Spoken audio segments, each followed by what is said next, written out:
Welcome to a special edition of the Redskins Report.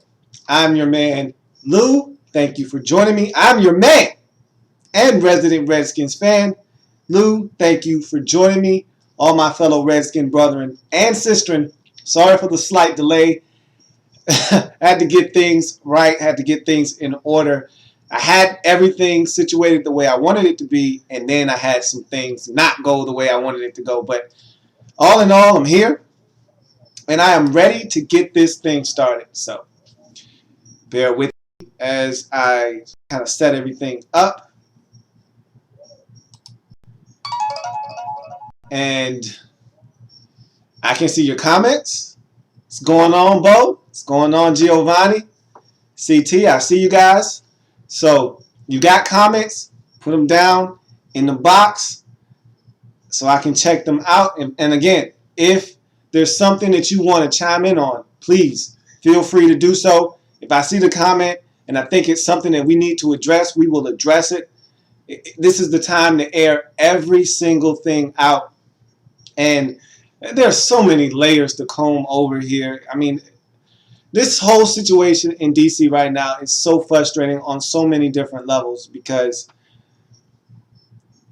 this was supposed to be the Redskins turning the corner. This year was supposed to signify, and I talked about this when the schedule was released. I said we're a five-star team.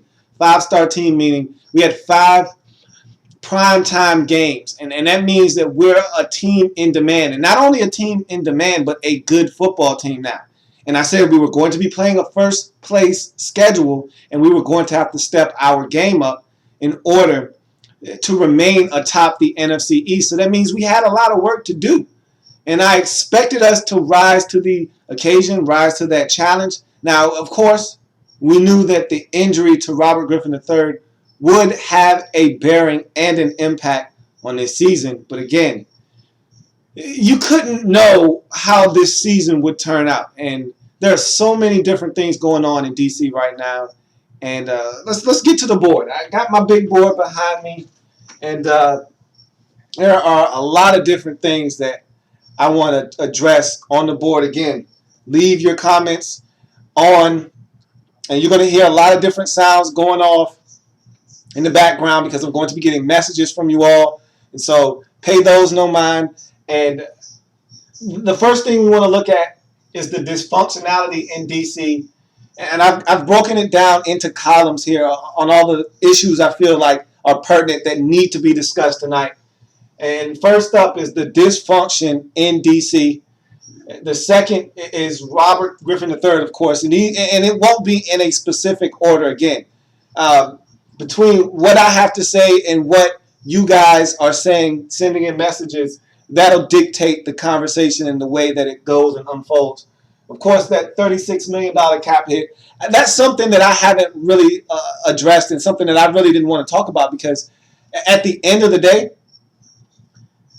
that's an excuse. One that I'm not willing to use, a crutch that I'm not willing to lean on, but it matters, okay? As bad as I want to kind of dismiss that $36 million cap hit, you can't dance around the fact that that is really impacting this team in a negative capacity.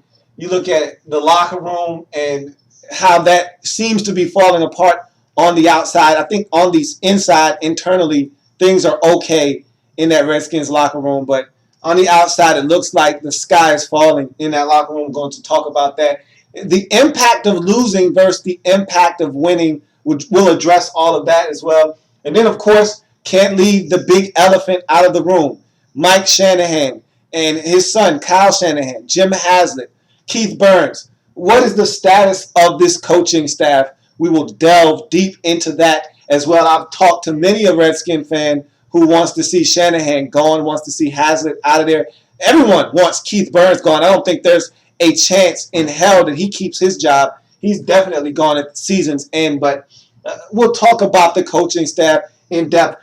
Right now, what I want to do is I want to play an audio clip, and this is the one about Santana Moss on, and this is via the Washington Post and the Dukes and Arrington show. he gave a very candid interview, and I thought it was good stuff. I'm going to play all three parts of this interview so you can hear it. And if you have heard it already, listen to it again. And if you haven't heard it, I'm going to play it in its entirety so you can hear what Santana Moss had to say on the subject of Robert Griffin III. I think this is a great piece of audio, and I'll break this down and I'll discuss it after you hear it in its entirety. So here is Santana Moss on the Dukes and Arrington show. Good to see you. What were you and LeVar just talking about? How he was doing. How cold it is outside. Oh, I didn't hear that. I heard some other things. I was just curious. Well, we were doing what generally rule of thumb is to do. What's that? Is to talk amongst one another. Now that you care to share on the air in front of everybody, you call it rapping. Yeah, I mean, if it was meant for on air, we would talk on air. That's kind of the. Let's get right to it. They were doing a lot of small talk there. Let's get right to the proceedings. This is the good, juicy part of the discussion, the part that we want to hear.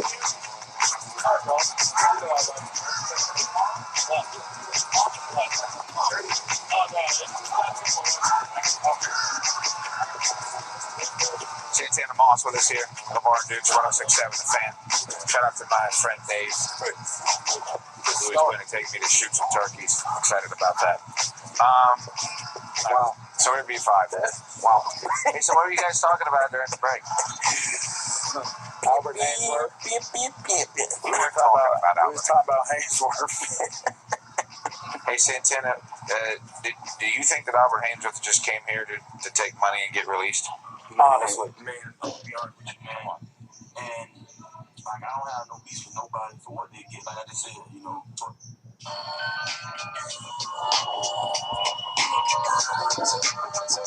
Quick with the block. I chop block too. Dirty ass chop block. Take your knee out for the ear.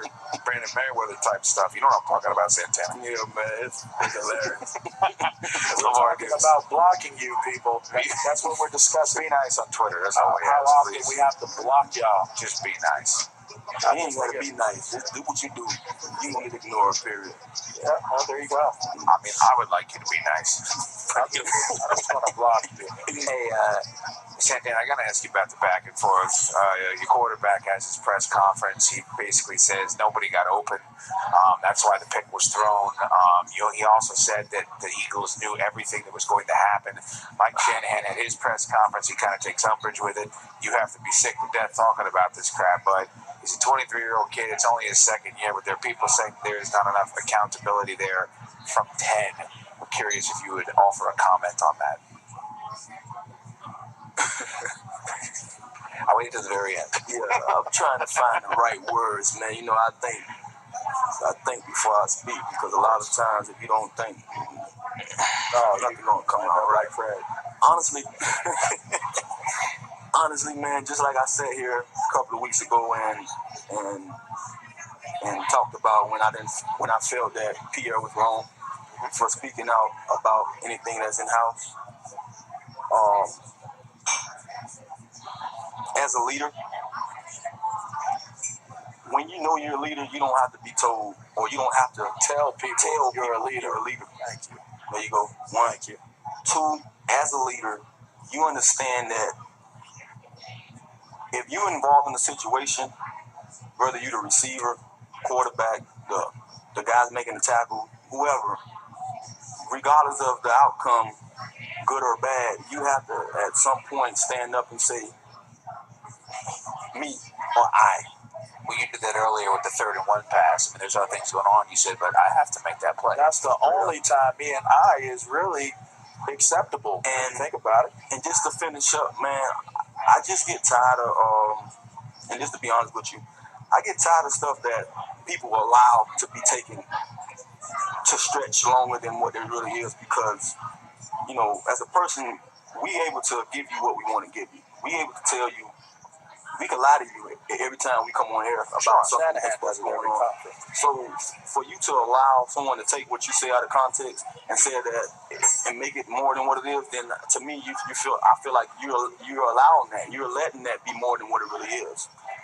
If we're going to win games, we need to win games with our guy saying at the end of the day, I didn't make a play, regardless if it wasn't him. And that's how I feel. That's what leader does. Because and that's what we out there to do. I'm not sitting here to tell you why it didn't happen or who didn't make the play for me to make a play. If I'm the guy that's at the end of the day have the ball in my hand and we sitting there and the game is over because of me, I didn't do enough to make the play. I didn't do enough to help us win. And that's what I would do. So my opinion on whatever was said, which I don't know what was said, you just told me a lot, it ain't called for. And it should be someone who's doing whatever they're doing for us when it comes down to us doing these interviews need to step up and talk to the guys that's doing these interviews to know what to say and when to say it, because I don't feel like it's been said enough, and it's getting tiring. It's kind of boring right now for us to be going through this right now, and we had what? How many games lost this year? 3-7. You know, I'm not finna sit in here and talk to you about Exactly all that, why. man.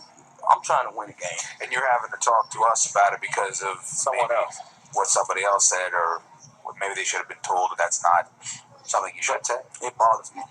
And I hate being bothered by stuff like that because it's not called for, man. At the end of the day, I can tell you, I know everything and anything that went on, and I can tell you something so differently to make you believe it, and we can just leave it there and fight next week for, to be better. I don't need to be going back and forth in the media about who didn't do this and who didn't do what. At the end of the day, I was seeing the ball in my hand last as a quarterback, I'm saying. And if it didn't get done, then I'm going to let you know it was me. Whether it was me or not, it was me, and I'm going to get better, and we're going to get better together. I mean, I think I had questions, but I think that's a good place to stop. That was really well said. You guys going to win the rest of your games? Y'all not going to win this week.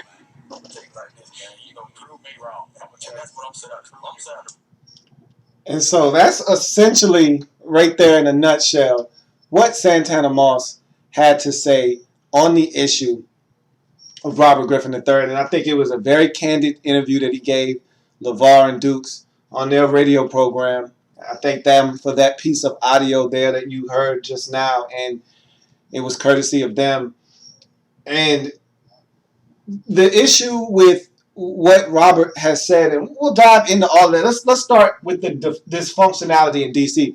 And I see a comment by Bo, and he says he feels duped by all of this, and I imagine he's talking about this season and this 3-7 record to this point, us not making it to the postseason this year, and all of the things that has transpired this year, and us taking a monumental step backwards. We thought we had turned the corner, and definitely, Bo, I'm with you on that. The fact that here we are, a year removed from a 7-game winning streak, seems like all is well in DC. We have our franchise QB.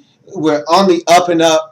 It seems like we've left all of the drama and turmoil behind us, and we're actually a real NFL outfit. And that's what I kept saying in the offseason last year. We're a real NFL outfit. We're doing it like the haves in the National Football League instead of the have-nots. And for too long, we were doing it like the have-nots in the league, and we were doing it like the teams that didn't win consistently because we were a team that didn't win consistently. And yes, I think we all feel some type of way about how this season has unfolded. I can't say that I feel duped because I knew that there was a possibility that this could happen, but I too thought that we were going to be a lot better than we were this year. And so from that standpoint, absolutely, I do feel like I've been somewhat cheated this year. But again, there are a lot of different extenuating circumstances as to why we are where we are. And that's what I'm looking to break down here. So I hear you, Bo. I hear you, man. So the dysfunctionality in DC, and there's so many webs, so many different avenues and different arrows coming from this dysfunctionality in DC category. And let's just list them down and we'll knock them down one by one. You got Robert Griffin III. He's a different category all to himself. We'll talk about him in a second. Then there's the losing. And I'll talk about losing and winning and how things differentiate when you do one or the other. But we're losing. We're a 3-7 football team, so all of this stuff becomes relevant and becomes a lot of noise, which you can avoid when you're winning. Can't do that when you're losing. You have I love the confidential informant guy that's always in the locker room. You know, the media members love to bring those guys into play. But if you watched Thursday Night Football last night, Saints and Falcons, at halftime, Michael Silver is a reporter for NFL Network. During the halftime show, talked about the Redskins, and a player, of course, one that is anonymous, in the locker room said that Robert Griffin III's comments were, quote unquote, cold blooded, essentially saying that he was stabbing his coaches in the back, his teammates in the back, and that he has absolutely no mercy on his teammates whatsoever, and he just threw them under the bus. And so there's that aspect of things to look at. That's a little piece of drama in D.C. right now. Of course, we've got the Shanahans, and everyone wants to blame Kyle for everything. It seems like there's a running joke in D.C. right now that no matter what happens with this team, it's Kyle Shanahan's fault. It seems like everybody wants to blame him for everything these days. And their status, and we'll talk about the Shanahans. The Moss comments, I just played those for you. You just heard them. We'll discuss that here in a second. Sonny Jurgensen talking about benching Robert Griffin III during that Philadelphia game, which I can't believe that was even something worth discussing. So that's something else there. The Joshua Morgan situation, he wasn't active. They tried to talk to him after the loss in, I want to say it was Minnesota, either the Minnesota loss or the loss that we just suffered at Philadelphia. I want to say it was Minnesota. They asked him for his opinions on the game. He said, hey, coach said I can't talk. He said I can't play. And he left it at that. So essentially he's taking a shot at Shanahan, saying that he's not active, he can't help the team, he can't play, and he can't talk to the media either. So there's a little bit of extra drama added on to what we already have. Then, of course, there's the name change. I've already delved into that. I'm not going there again. Had a big, long monologue about that. I've already addressed that, not going there again. But that's hovering around us. That's a dark cloud that isn't going away. Then you have the Trent Williams accusations about the referee and him calling him names during the game. I'll talk about that here in a second. Let's start knocking these down. You see how many different things we have going on in D.C. right now other than football? All of these things are non-football related for the most part. You see how many distractions are in D.C.? You can't win like this. There's a reason that we're 3-7 because of things like this. But they go hand in hand. We're 3-7 because of things like this. Because of things like this, we're 3-7. We're 3-7 because of things like this. They go hand in hand. They're interchangeable. So let's knock these down one by one. The Shanahans. And I think I'll save that for when we get to the status of the coaches and how you guys feel about the coaching staff. So the Moss comments. It's funny because I just talked about Santana Moss on this roster.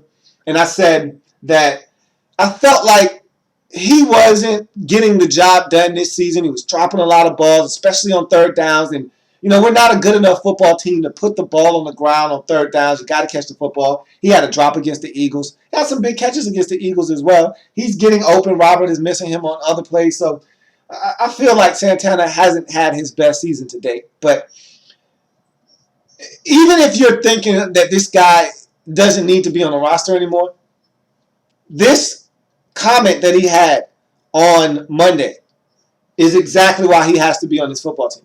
Is exactly why guys like he and London Fletcher need to be in our locker room. Is why a guy like Lorenzo Alexander, who is no longer with us, should still be in this locker room. Guys with a voice that resonates inside the locker room. And it seems like guys like Santana Moss and London Fletcher are going to be the only players in our locker room that can get through to Robert. If it's not a guy with longevity, with 10 years plus under his belt, I don't think Robert is going to give them the time of day in terms of listening to them and taking advice from these guys. And so this needed to be said. What Santana Moss said needed to be said because I've been talking about Robert Griffin III and accountability and him using we all the time instead of I. And him not really taking responsibility for his actions sometimes on the field. Even when he says things, sometimes he goes about it in a roundabout way instead of just directly saying what it is he's trying to say. And it's annoying at times, but again, and we'll get to Robert. I don't really want to dive into him so much as focusing in on the Moss comments. What he said essentially is that he has to be accountable for his actions. And that is 110% correct. He has to be accountable for his actions and whatever he does on the field. And he has to stop talking. And remember, I had a rant in the offseason before the season even started. I had a rant. And yes, Bo, the circus is back in town. And what a shame. What a shame it is because, again, last season we thought we had put all of this behind us. But yes, the circus is back in town, and that is a travesty. But with the Moss comments, I talked about this in a rant over the offseason, right before the season started, when he was going back and forth with Shanahan. You guys remember that in the offseason about him wanting to play in the preseason and him wanting to play in the first game of the season and yada, yada, yada. And they were going back and forth. And I said, Robert, shut the hell up. That was my exact words to him. Stop talking. Stop talking. Don't give the media any fodder. They want you to say everything and get everything off your chest because guess what they're going to do with the words that you give them? They're going to spin them around, throw them back in your face, and it's going to become a big story for them. They're just looking for the next big lead. They don't care about you or Mike Shanahan or any of that stuff. They're looking for the next big story, the next headline that they can throw at the top of their paper, at the top of their column, so that they can get more readers online, so that they can sell more papers. They could care less about the impact that it's going to have on you or the guys in the locker room or the coaching staff or any of that. So my whole thing was stop talking. And that's essentially what Santana Moss is saying. Either you stop talking or you choose your words wisely, one or the other. But you can't just go out and every interview be candid and say everything that you have on your mind and give them all the ammunition they need to fire back at you and the team. So you tell them the Eagles were calling out our plays and that it was disheartening. What do you think they're going to do with those words? They're going to take those words, twist them around, throw them back in your face, and all of a sudden you're calling out your teammates and you're calling out your coaching staff. On the last play of the game, yeah, nobody got open. Yeah, you could have left that out. You could have omitted that part. You could have said, hey, they had a pressure, tried to get rid of the football. I couldn't get rid of it. Tried to throw it out of the back of the end zone, didn't get enough on it. That's a tough break. You know, that's something that I got to be able to do. I got to be able to get us out of a bad play there and give us another chance to call a play. That's all you have to say. Not no one got open and I had to try to do something and I had to try to throw it away and I didn't quite make it. Yeah, they're going to take that one part. You said a lot of things there. They're going to take that one excerpt, you saying that nobody got open, throw that back into your face, and now it's a media firestorm. Now you're throwing your players under the bus. Now you're throwing the coaching staff under the bus. And another thing, if you're a leader, and Santana Moss, I thought he made a great comment on this as well. If you're a leader, you don't have to tell people you're a leader. I remember LaDainian Tomlinson caught flack when they had lost to the New England Patriots in the playoffs, and he was upset, and he called Bill Belichick and the Patriots a whole bunch of names, and he was talking about how they were classless and how he was a classy guy and he was above all of that. And a lot of people gave him some flack because he said that he was classy. And everybody was like, hey, if you're classy, you don't need to tell people you're classy. Just be classy. And the same thing with Robert Griffin III. Every press conference, he makes sure he comes up and he says, as the leader of this team, as a leader of this team, I'm going to make sure that these guys don't quit. As a leader of this team, I'm going to make sure that we continue to fight. You don't have to tell us every time that you're the leader of this team. If you're a leader in this locker room, and by all accounts you are, then you don't need to mention that every time you're talking to somebody about this team.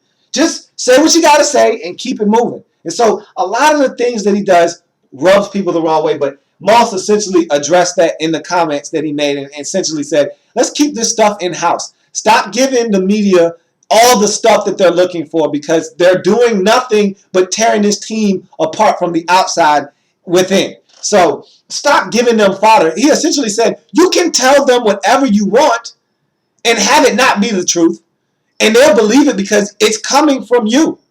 And so you don't have to give them anything you don't want to, essentially is what he was saying. Stop giving them all of the ammunition they need to rip this team apart, is essentially what Santana Moss is saying. Let's move on to the Trent Williams accusations. And these accusations, first of all, I'm upset at Trent for even bringing this to the forefront. Okay, when you're losing, these are the type of things that come about. I mean, really? Are we complaining about the officials calling you names? Really? Is that what we're coming down to? And look, if the officials, in fact, did this, if Roy Ellison did this, that's the referee in question here. If he actually did this, yes, that's egregious. He shouldn't be doing that. But come on, really? Are we complaining about officials? Is that what we're doing right now? I mean, you got to be better than that, Trent. That's something you keep to yourself. You don't bring that up. I mean, that's not necessary. And I guess from a player standpoint, I guess the way you looked at it is if you were to do something anywhere remotely close to that, you'd be thrown out of a game and flagged for a penalty or something of that nature, and it would be this big ordeal. So I guess from your vantage point, he shouldn't be able to do that because you can't do that, and I get that. But come on, man. Really? We calling out officials? We tattletaling on officials now? That's what we're doing? That's when you know it's bad. That's when you know it's really bad. When after the game, you're not talking about how Trent Cole got to Robert Griffin III. You're not talking about what happened on that final play when pressure was applied to Robert and he tried to throw it away and it was picked off in the back of the end zone. You're not talking about the game. You're talking about an official calling you names. Come on, man. Really? We got to be better than that. And the bad part about this is you can't throw stones if you live in a glass house. So you're telling me that he called you a fat ass MFer and all this stuff, and you didn't say anything back? The NFL Referees Association, they're standing behind Roy Ellison, and they're saying that you called him a MFing N-word. So, what you think? They're not going to say what you said too? I mean, just leave. This was something that should have been swept under the rug, and you should have kept it moving. Just another distraction that we don't need in DC. Frankly, is what this is. And he almost got suspended behind it. You went and you cried wolf, and you almost got in trouble for it. The league said, hey, we're not going to suspend you for this. So they were thinking about suspending you for doing something. So just leave the officials out of this, man. We don't need this. And then to make matters worse, who's to say the officials don't hold a grudge against you because of this and they don't start calling you for holding penalties and whatnot now? I mean, there are so many different things that could stem from this. That wasn't a good look right there. I could have done without the Trent Williams accusations on Roy Ellison. Just come on, guys. Let's keep it about football, man. Gosh, man. Joshua Morgan. Look, I said this 2 weeks ago. I'm really done with Joshua Morgan at this point. He doesn't serve a purpose. Now that Hankerson has went down, he's done for the season. No Jay Reed in this upcoming game versus the 49ers. Joshua Morgan is going to have to play a pivotal role in us winning that football game if we're going to have a shot at winning against the 49ers. And it's funny because last year, he was our leading receiver on this team. And now, of course, Pierre Garçon missed about 7 or 8 games, but Joshua Morgan led the team in receptions, and he was a threat in the red zone last season. And you go from that to a guy that can't even get on the field, can't even be active for games. He's not a good special teams player. I just said, hey, why is this guy even still on the roster? What point and purpose does he serve? So the comments that he made, just more noise. Coach said, I can't talk and I can't play. Another shot at Mike Shanahan. So unnecessary. Again, like Bo said, the circus is back in town. We don't need that, especially from a guy that's not even suited up, ready to play. Guy that's on the sideline. Don't need that. Really don't need it. Let's go to the Sonny Jurgensen bench him comments. Yeah, Robert had a rough outing. One of his worst as a professional against the Eagles for 3 quarters. But under no circumstance can you decide to bench this guy. It's not going to make this situation any better. In fact, it's going to make this thing a hell of a lot worse. If just imagine the fallout of benching Robert in the 3rd quarter of that Eagles football game, what we would have had to endure over the next week, day, who knows how long. I mean, that thing would have gotten ugly. That would have resulted in somebody being fired, essentially is what that would have done. It wouldn't have served any purpose. That was not the answer, benching him. And I tell you what, the worst part about saying that is, what if it actually did happen, hypothetically speaking? We know about the size of the ego of Robert Griffin III, and I'll talk about that when I get to him. How do you think he would have responded? Him. Forget about the media and the outside attention that would have been garnered if that would have happened. Forget about the locker room and the flag, all the backlash from that move being done if it were done. What about Robert Griffin III's reaction to that if that were to happen? He would react like a 5-year-old who can't get his way in a grocery store. On the ground, kicking and screaming and just making a scene. He would have went nuts in that press conference. I mean, wow, that would have been a sight that we all as Redskins fans would not have wanted to see. That would have gotten ugly. So, no, that was not the answer then. It's not the answer now. And a guy that watches the Redskins Report all the time, always chiming in with his comments, a guy named Steven, said that he was hearing people saying we needed to trade Robert Griffin III. Really? I mean, I don't even entertain things like that.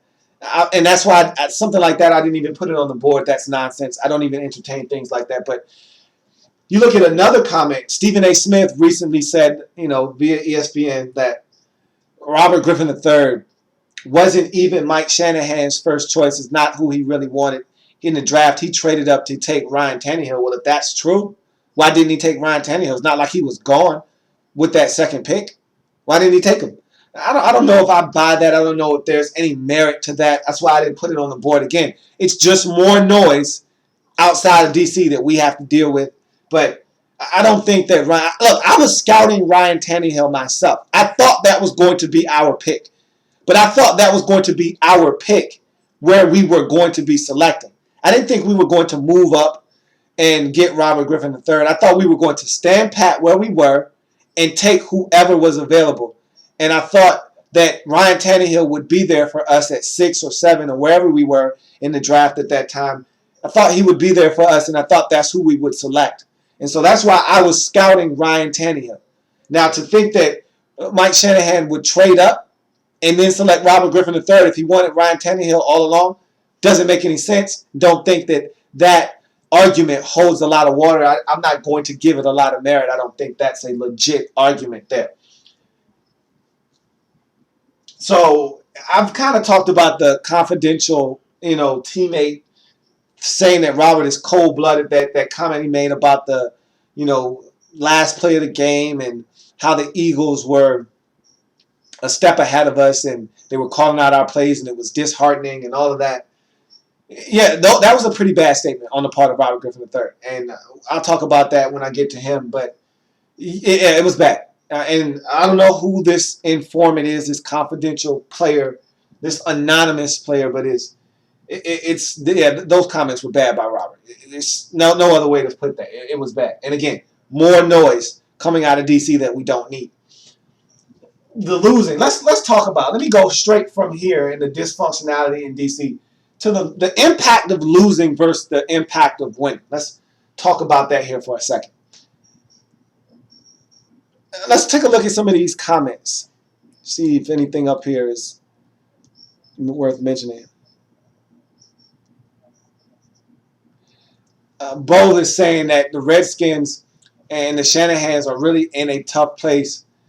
And they really are in between a rock and a hard place when dealing with Robert Griffin III because essentially damned if you do, damned if you don't. I mean, and that's what I just spoke to. I mean, Had they really wanted to bench him, they have the right to bench him if they feel like that's in the best interest of the team.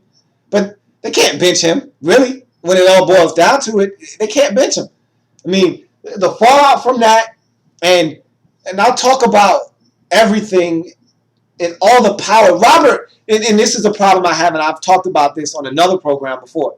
Robert holds way too much power within this organization. As a franchise quarterback, you're not supposed to hold any cards, any power, other than the football when it's in your hands. That's the only time you're supposed to have power. And your voice to the rest of your teammates as the leader of the team is supposed to be the only power that you have. This guy has power within the franchise. If he went to Daniel Snyder's office right now and said, I can't be here if the Shanahans are here next year, they're gone. And that's a problem. At least that's the perception that everyone believes, including myself in DC right now, is that he has the power to make those guys disappear. And that's frustrating. And does Tom Brady have that type of power in New England? Heck no. He could barely get himself a deal in New England. He couldn't get them to hold on to Wes Welker in New England. He has absolutely no control over what happens in a day-to-day operation standpoint in New England. Okay? Peyton Manning in Indy, in Denver, has absolutely nothing to do with what they're doing. Now, look, they may ask his input. Hey, what do you think about this or what do you think about that? But he doesn't get to handpick coaches. He doesn't get to complain about the coaches. He doesn't get to do anything other than play football. And if they ask his opinion on something, he can give it.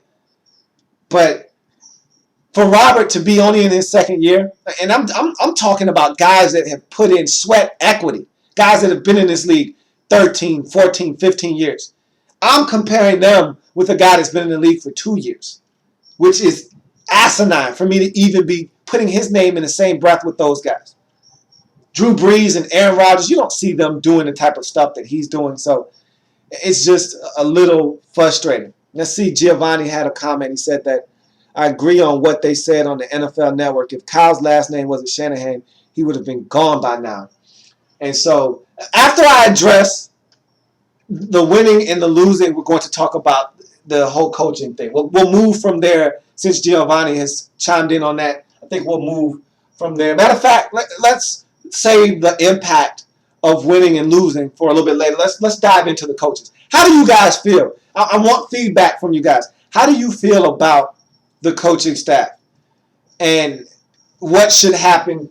You got the Shanahans, Mike Shanahan, Kyle Shanahan. Mike is going into his final year of his deal. And as we know in the league, you can't go into the final year of your deal as a lame duck coach.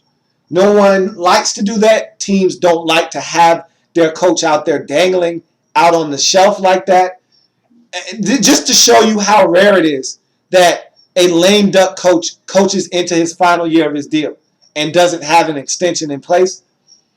In the National Football League right now, 32 teams, 32 franchises, 32 head coaches, not a single coach right now is a lame duck coach. Not one single coach is coaching on their final year of their deal. Every coach that had the final year of their deal coming up got an extension this past year. So no coach in the league is coaching on their last year of their deal. So something has to be done. One of two things seems to be conventional wisdom in DC right now at the season's end. Mike Shanahan is either going to be fired and he won't be retained for that final year of his deal, or he'll be extended and given another year or 2 or 3 on his deal to stay in Washington. One or the other. I don't think he will remain on the last year of that 5-year deal that he signed and coach it out and just have it be where he's a lame duck coach. Not going to happen. Something will be done. Either he won't be here or he'll sign an extension, but I don't think he'll be on that last year's deal. So that's something to definitely consider. But what a lot of people, and this is something that I struggle with, a lot of people have complaints about Kyle Shanahan. What are your complaints about Kyle Shanahan? Because I always get the same comments from everybody. He abandoned the run. He abandoned the run. I don't see him abandoning the run that often. The only games that I can recall where he absolutely abandoned the run and it bit us was in Detroit. I thought we were dominating the game on the ground, and I didn't think we ran the football enough in that second half.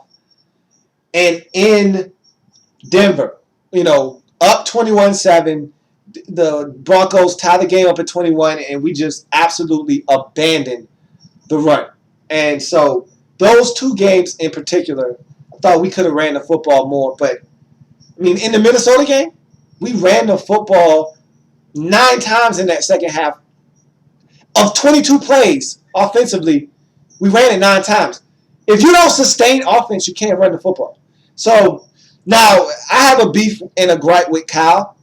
I'd like to see us run more bootlegs. I like to get Robert out of the pocket. I don't like him sitting back behind the center and staying in the pocket because our offensive line isn't good enough for that. So that's something that I feel like we need to address. And I thought that Kyle at times has done some really good stuff with him. In that Minnesota game, we moved the pocket around. We did a lot of good things. We scored on 5 straight possessions. I really don't know what you guys want from Kyle Shanahan. I actually thought he's been doing a bang-up job, especially with a lot of the issues that we have along the offensive line and guys being in and out of the lineup and people dropping passes and all of the things that we've had. You got to sustain offense. At some point, you have to put some of the blame on the players. The coaches can only scheme it up and put you in a position to succeed. Then Robert has to make throws. How many times has Kyle called a play-action fake on first down? And Robert just flat out missed. In Minnesota, he missed Jordan Reed. Wide open, play action fake. He missed Santana Moss. Wide open, play action fake against San Diego. That's not Kyle Shanahan's fault. After you play action fake on first down, you got to run it on second down. Now you're in 3rd and long. Somebody has to make a play. It's tough. So, I don't know. Let's see. Bo has a comment on the coaching staff. I feel that our coaching staff is trying to put their imprint on this team. But whenever you have money taken away from you, it's kind of hard to build your team the way you want to, i.e. free agency. So, and we'll get to that here in a second. Let's see. I got some more comments. What do you think if Mike took control of the play calling? It's probably been a while since Mike has called plays. It's probably been since early Denver days. And I think, and that was Giovanni asking that question. And I think that I don't want to say the league has passed Mike by in terms of play calling, but I think he feels like his son is better at calling plays. Keep in mind, Kyle Shanahan had a #1 ranked offense in Houston. They ran essentially the same thing we're running, but they had a way better offensive line. They could pass protect, and they had Andre Johnson, the one and only DRE. And so they were able to do some things in Houston schematically that we just can't do because our offensive line isn't good enough. So keep in mind, Kyle Shanahan knows what he's doing. So I don't know if, giving the play calling duties over to Mike would change things. I don't think it would make it any better in D.C.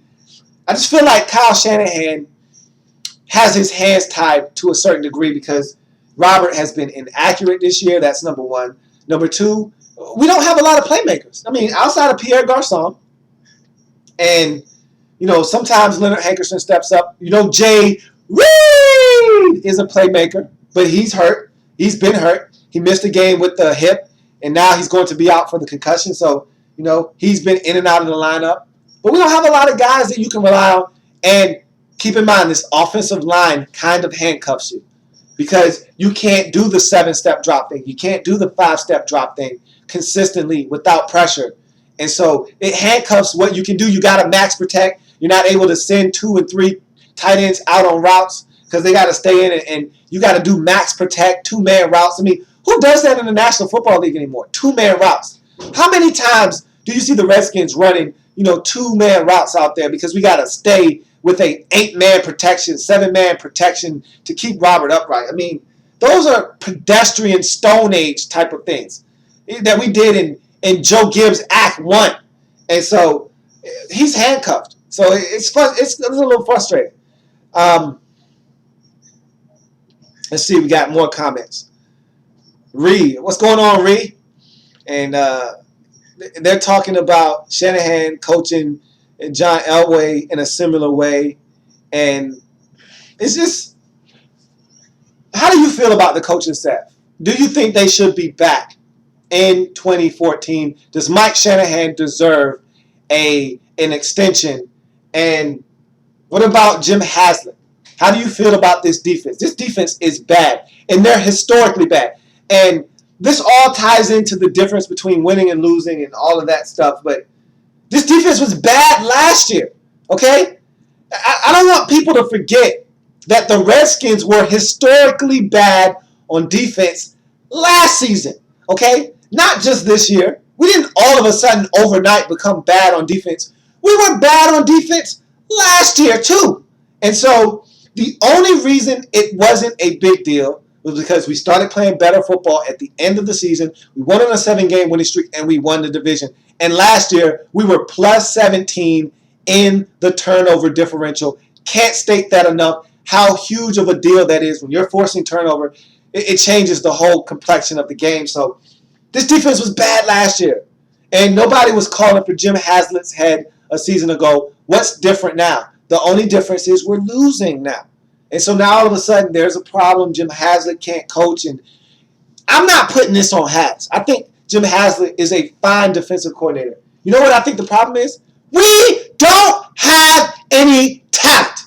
That's the problem. We're not athletic. We're probably one of the least athletic teams in the National Football League on the defensive side of the football. That's a fact, okay? We don't scare teams with our athleticism. We don't get pressure on the quarterback. You know our secondary leaves a lot left to be desired. And if you're not getting pressure, you're leaving the secondary out to dry. And so I don't blame Has. My only complaint with Jim Haslett is sometimes he's not aggressive enough, and other times he's over-aggressive. There's never that happy balance and medium that you're looking for. Like against Minnesota, I thought we were too passive. I thought we needed to come after Christian Ponder, force the issue, and we didn't. And we allowed Christian Ponder to sit back there, hit us with the quick game, and get the football out of his hands and be comfortable. Force the issue, come after that guy, make him make throws. If he beats us, fine. You tip your cap to him. But we allowed him, we sat back in zone, and we asked him to make plays, and he made plays. Versus the Philadelphia Eagles, we went after them, we played man-to-man coverage, and they ate us alive. And so my whole thing is I just need balance. You got to choose your poison with this Redskins defense because we don't get pressure on the quarterback, so playing zone really doesn't serve you well, and it doesn't serve a purpose. Yet, if you come after teams with a full-out blitz and it's zero coverage, no safety help, or a single high safety, and it's man-to-man across the board, we're not good enough to cover like the Chiefs are, like some of these other teams like the 49ers are. We're not good enough to play man-to-man coverage and stop teams from getting open, and so you're going to get beat that way. So it's just tough. It's tough on Jim Haslett. The only coach right now that definitely needs to be fired is Keith Burns. Our special teams is horrendous, and a lot of the different philosophies that he's been trying to implement in strategy this season has gone awry. I've heard guys from Reed Dowdy to Niles Paul complaining about special teams and some of the schemes that he's put in, and they just keep saying, and they keep taking the high road, hey, we just got to go out and execute. You know, his way of doing it is a little bit different from Danny Smith, but we got to go out and execute. And so, yeah, Keith Burns has to go. He's been bad. Our special teams has been a train wreck. He has to go. Let's look at some more of these comments here.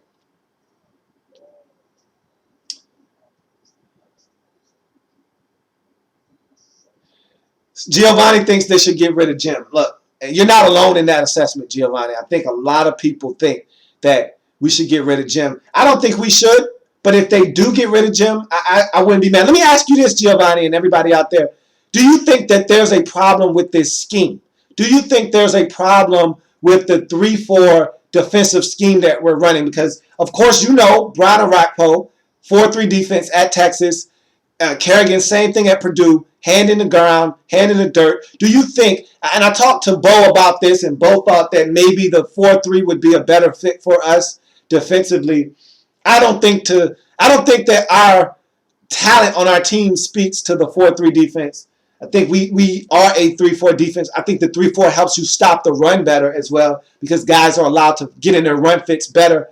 But what do you think? Do you think that Haslett and this 3-4 scheme isn't working, or do you just think Has needs to go and we need to get a different defensive coordinator in here with different values and principles about how to run this defense? I'll be very interested to see how you guys feel about that. Let's read some more of these comments. Reese says that Mike Shanahan is past his prime. I still think he could coach football, but the Redskins need a coach that can grow with them. Shanahan, a bit stale, in my opinion. That could be 110% true. I think this guy is a football guy through and through. I don't think Mike Shanahan is a guy that necessarily has been passed by the game. I think he's still in tune with what wins and what it takes to get the job done in the National Football League. I think he's a great offensive mind. I think he gets it. I think the biggest issue with Mike Shanahan is that this cap penalty, and again, I really don't like to use this cap penalty as a crutch, but he's been handcuffed. All right? $36 million, any way you slice it, is a huge amount of money. And $18 million over the last 2 years, it hurt. It really hurt. No first round pick. Last season, no first round pick. This season, no first round pick. I believe next season is this season is our last first round pick that we don't have. But I mean, it's tough. It's tough. The thing about, and let me say this, some of the things that Mike does, you can question. For example, him being stubborn on special teams, not wanting to take Josh Morgan from back there for a while. That was something that needed to be addressed a long time ago. It took him way too long to address that. You look at some other things that he's done over his tenure. We all know the Donovan McNabb fiasco, the Albert Haynesworth whole scenario. Those probably could have been handled a little bit better. You look at some things that we've done this season and how he's handled some of the scrutiny from the press and the Robert Griffin III thing. Yeah, maybe he could have handled some things differently, but I'm not sure if the game is past him. But I don't know if I buy that one or not. But I don't know. Maybe the Redskins do need someone that can grow with them. I don't know. That's a pretty interesting take there, Ree. Let's see. Gio says that we should get rid of Jim, that being Jim Haslett, and keep the Shanahans. Okay, I hear you on that. How do you feel about London? I feel his age is catching up to him this season. Absolutely. I couldn't agree with you more, Gio, on that one. London is over the hill. And this is the way I feel about London.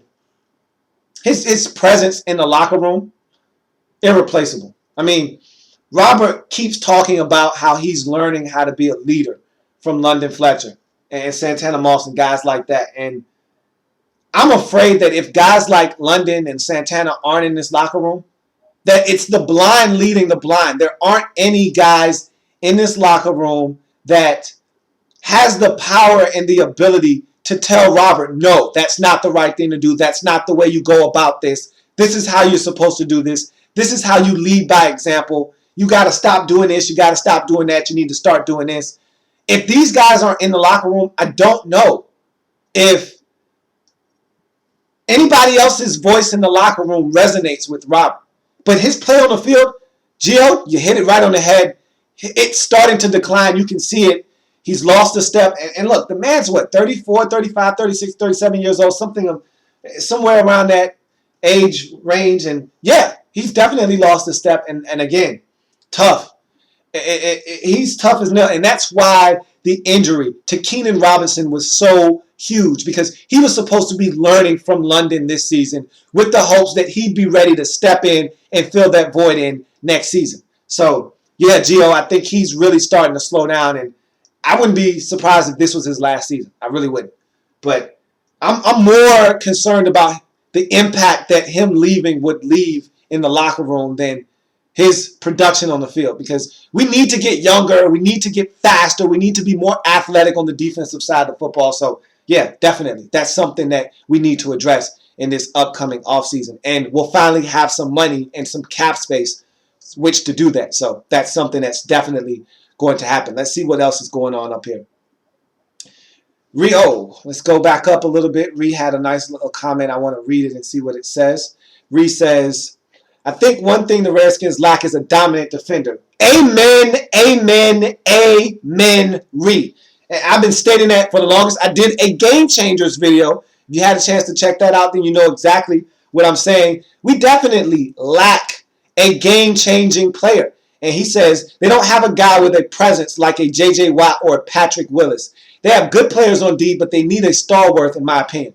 Hey, you hit it right on the head, Ree. We don't have a guy, and that's what I'm talking about. We lack that guy in our front seven, and that's why a guy like Sean Taylor, may he rest in peace, bless his soul, we're missing a guy like Sean Taylor. And he was that guy that teams feared. He was a playmaker. He was a difference maker. He was that guy on our team that made a difference, that could change a game like that. We don't have that guy anymore. And so we need to find that player. We were hoping that Orakpo would be that guy. He's not. That's obvious. We were hoping that Kerrigan could be that guy. And at times he is, but he's not that guy consistently enough. He doesn't impact each and every single game like a J.J. Watt or like a Patrick Willis or a guy like that, like you mentioned, Reed. And so definitely, I am on board with that comment 110%. And I think all Redskins fans would agree with you with that assessment. I think that was a great comment. AR, what's going on, man? I see you. AR, I finally got a hang of this thing, man. I told you I was going to be here. We're going to break this thing on down. Thanks for joining us, man. Good to see you. Redskins don't have the finesse to play 4-3, so to speak.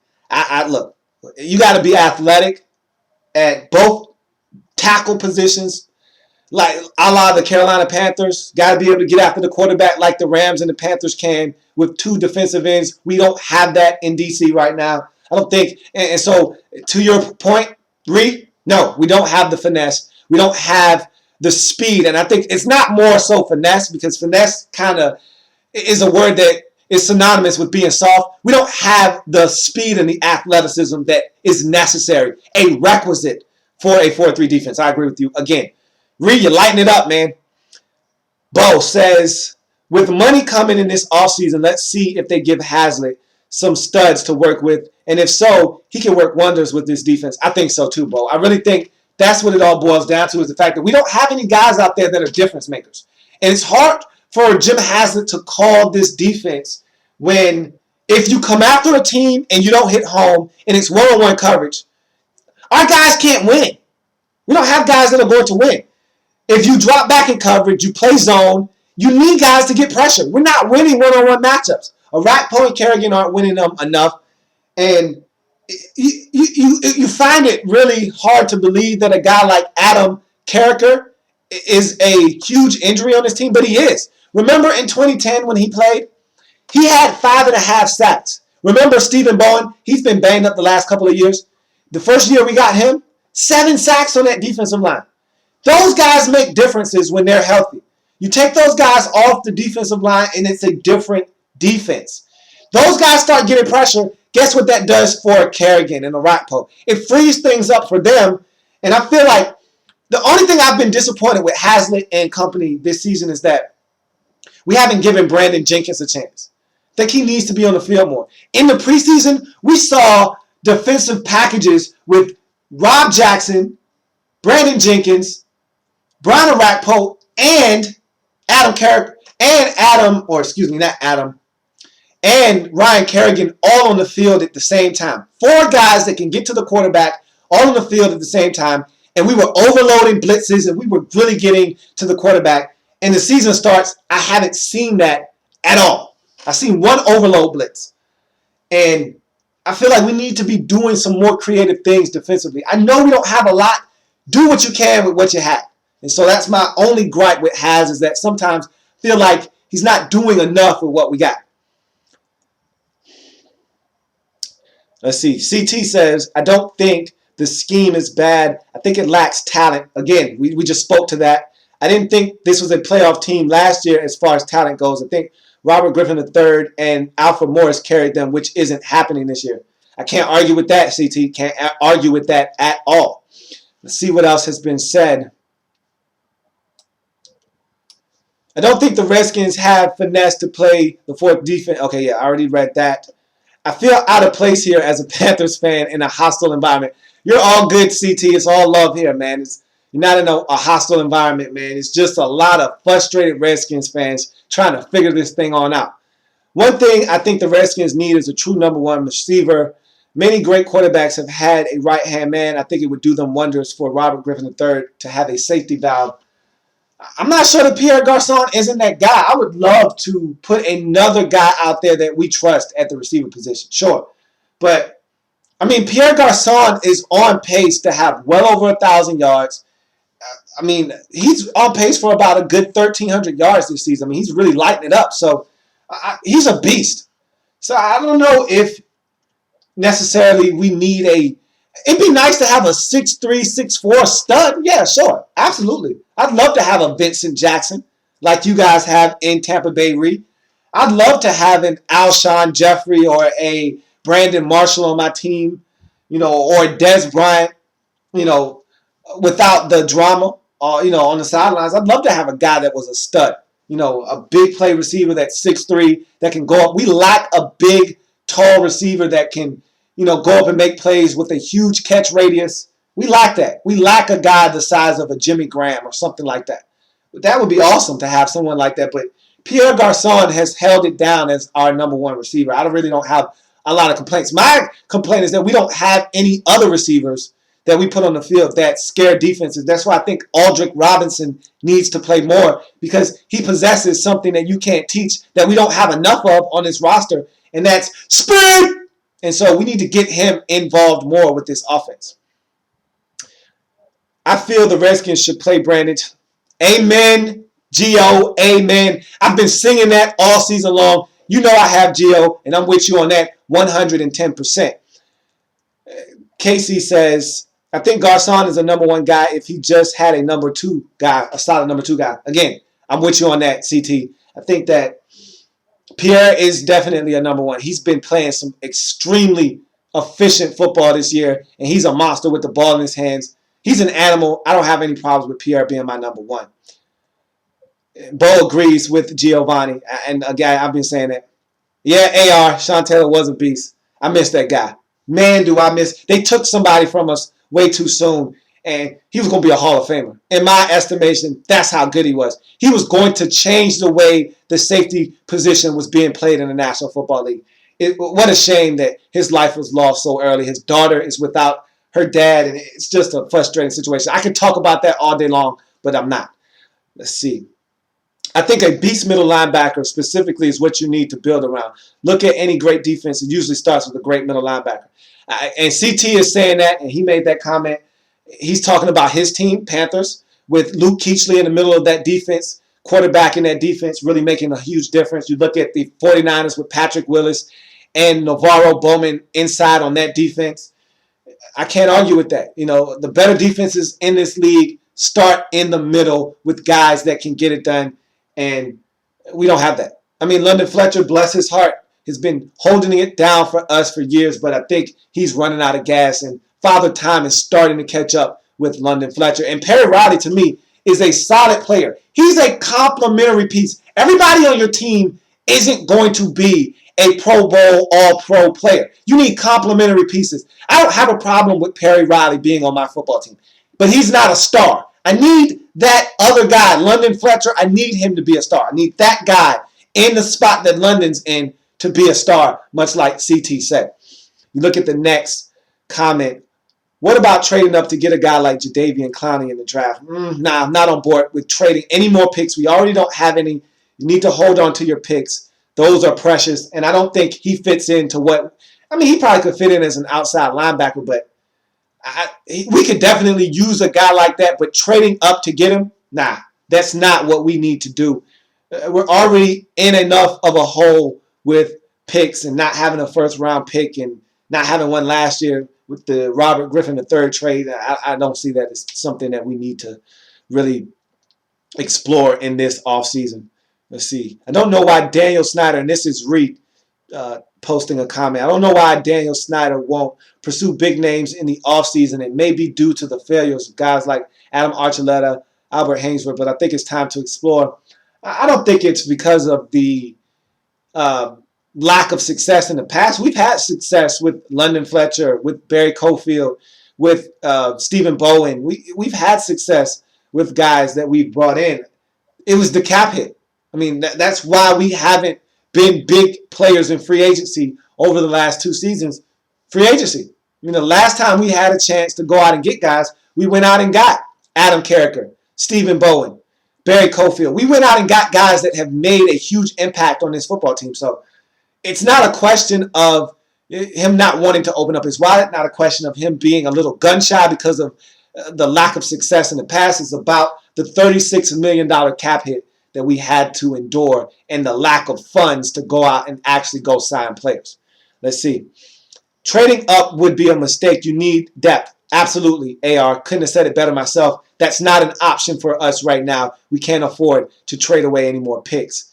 D. Hall has been holding it down this season. It would have sucked if we would have let him go. Absolutely. I was a big proponent of him coming back this offseason. Of course, for a reduced rate, Redskins were able to work something out with him because they had to cut him loose at first and then bring him back on a reduced salary. He's a guy, he's been our most consistent corner this year. And so he's definitely a guy that moving forward, he's going to have to continue to play at the level he's playing at for us to get better as a defense. Let's see. Pierre Garçon is an amazing talent, but my biggest problem with him is 2 things. He doesn't have the greatest hands in the world, and he gets nicked up a bit more than he should. The hands thing, this is what I'll say about Pierre and his hands. Pierre and his hands, for every magnificent catch, and you've seen plenty of them, in the Denver game, you get the one-hand stab where he goes up and snags it out of the air with one hand. He did it against us. If you remember when he was an Indianapolis Colt, LeVon Landry thought he had a pick, and he took the ball, plucked it out of the air with one hand. For every one-handed grab, you're going to get a lapse in concentration, and he's going to drop a football every now and again. His hands are fine. I don't have a problem with Pierre. Every now and again, and I already know this, and I warn Redskin fans all the time, he's going to drop one every now and again. It happens. Again, no one's perfect. You don't see Larry drop passes that often. You don't see Andre Johnson drop passes that often, but they do.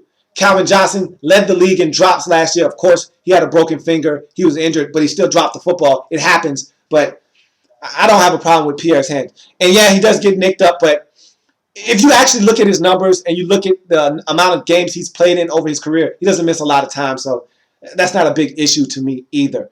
You look at another comment. BFG, what's going on, man? Good to see you. Good to hear from you. Sorry you're late, but hey, look, man. No. I'm glad you're here. Better late than never, man. If you got anything you want to add, please chime in. We're chopping it up here on this live open forum here on the Redskins Report. Let's see what Gio has to say. It would have been a good pickup in the offseason if Aqib Talib would have been picked up. And you know what? I was actually lukewarm on him in the offseason at first because we were hot on his trail. But Raheem Morris, if you remember, that's our secondary coach in Washington. He was the one that was part of the system that drafted Aqib Talib in Tampa. He knows him intimately. And I always had an issue with Aqib Talib off the field and him being a hothead on the field. You saw that in the game against Carolina, him picking up a senseless personal foul penalty. I always wondered about him mentally. Could he stay out of trouble on and off the field? He's got a mom issue. His mom gets in trouble as well. There's a lot of baggage with Aqib Talib, but the guy is a talent. There's no doubt about that. He would definitely upgrade our secondary. At this point, with how bad we are as a defense, I will welcome any guy with talent, no matter the off-the-field issues, as long as he's a guy that is willing to be coached up and a guy that can be handled. And I think Aqib Talib has proved that he can be handled, as he's been a model citizen for the most part in New England, so that would have been a great pickup. I wanted him in the offseason, but I was a little lukewarm, a little scared, a little gun-shy about going out and getting him because of the off-the-field and even sometimes the on-the-field issues that he poses. But the guy's a talent, no doubt about it, that would definitely upgrade our secondary. You look at another comment here. Yeah, Talib will be available this offseason. He signed a one-year deal in New England, but I don't know. We'll see. We're definitely going to be very aggressive in free agency. We got $36 million worth of cap space to play with. We're going to be aggressive in this offseason. I can bet you your bottom dollar that we'll do that. So expect us to get some things. But yeah, he's a head case, Bo. He's definitely a headache. And I don't know if we need to deal with that in DC. I don't know. You saw him on Monday night. Steve got in his head. He couldn't handle it. He's definitely a headache. I don't know if we need to deal with that or not. That's definitely a valid point. That was what scared me about trying to go and pursue him in the offseason last year. Oh, yeah. And Reed, being a Tampa Bay Buccaneers fan, says, yeah, trust me, I know. Hey, we feel your pain, Reed. We feel your pain.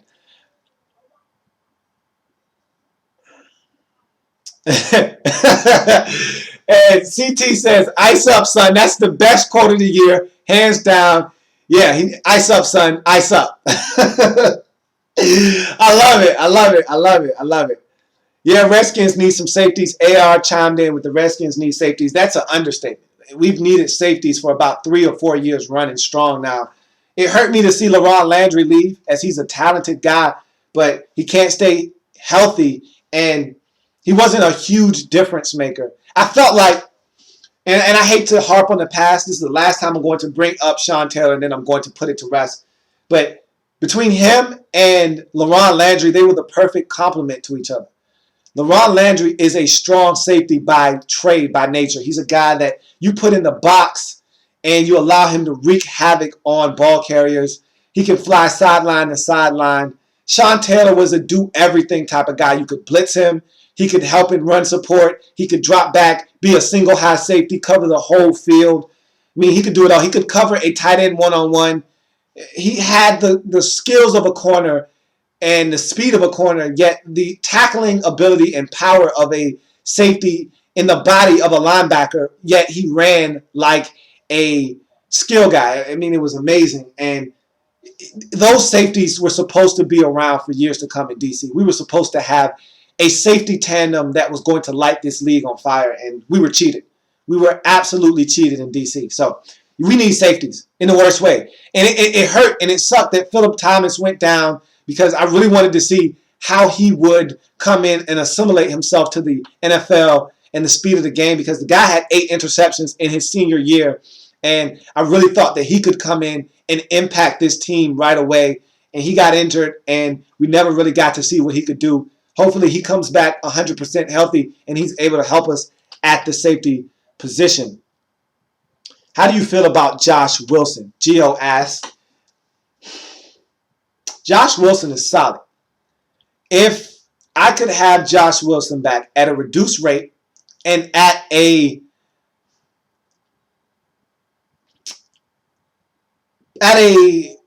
position where we don't have to play him as much, if his role is a little bit more limited,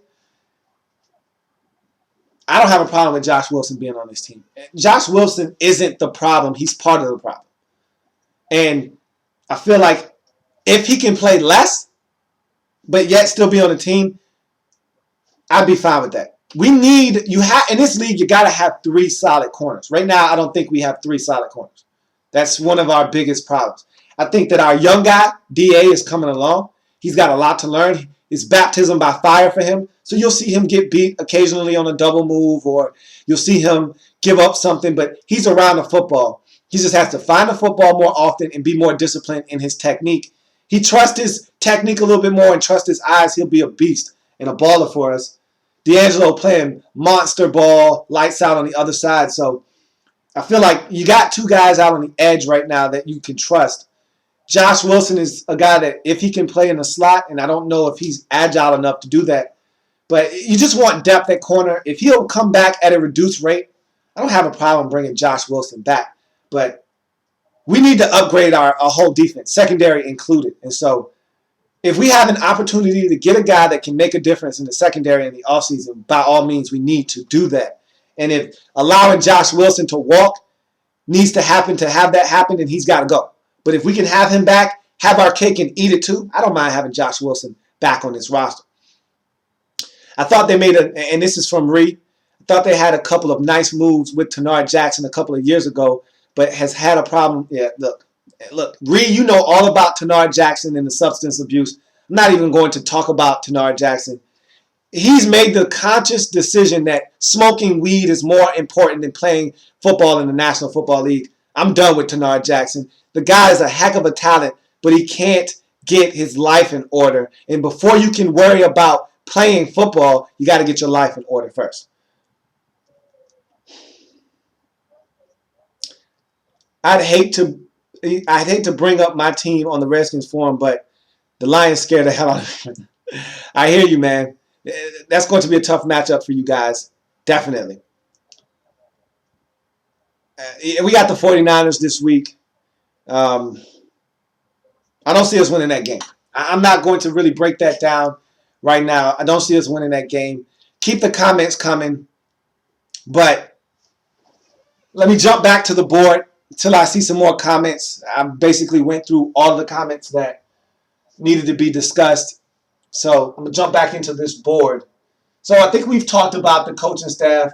I feel, this is my personal opinion, and then we'll move on from the coaches. I feel like Shanahan should be back. I feel like Haslett should be back. I think they need a chance to help build this roster up.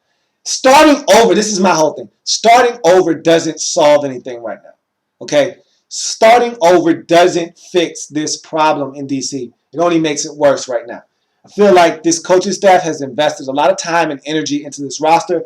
And now with this cap hit finally being, taken off of us and these shackles being released, the clouds have parted and the sun is starting to shine down on us. We have money to spend now. I think it's time that these guys are allowed to go out and get guys to help improve this roster. I'd love to see what they're able to do with a cupboard that is full with talent, not empty and barely anything in it. So I want to keep the Shanahans. I want to keep Haslett. Keith Burns has to go. Well, I will say this. There's going to have to be a sacrificial lamb. Somebody is going to have to fall on the sword for this season. Whether we finish 5-11, 6-10, whatever the case may be, somebody's going to have to take the blame for the fan base to go and be calmed down with their pitchforks and their torches. Someone's going to have to be thrown to the wolves as a sacrificial lamb. And I actually think it's going to be Jim Haslett, unfortunately. I think he's the guy that's going to be the scapegoat.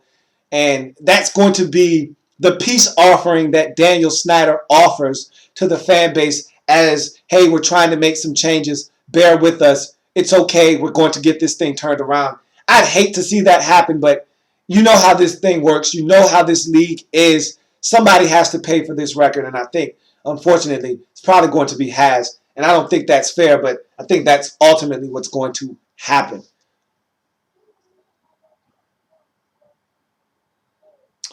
No. Gio asks, do I think Freddie D, baby, is he going to be back? Absolutely not. He's done, and what we've done to him is a travesty and a crying shame, because if he was active for 12 games or more this season, then we were due to pay him a bonus. So they started deactivating Fred, and it's a shame because we could use him.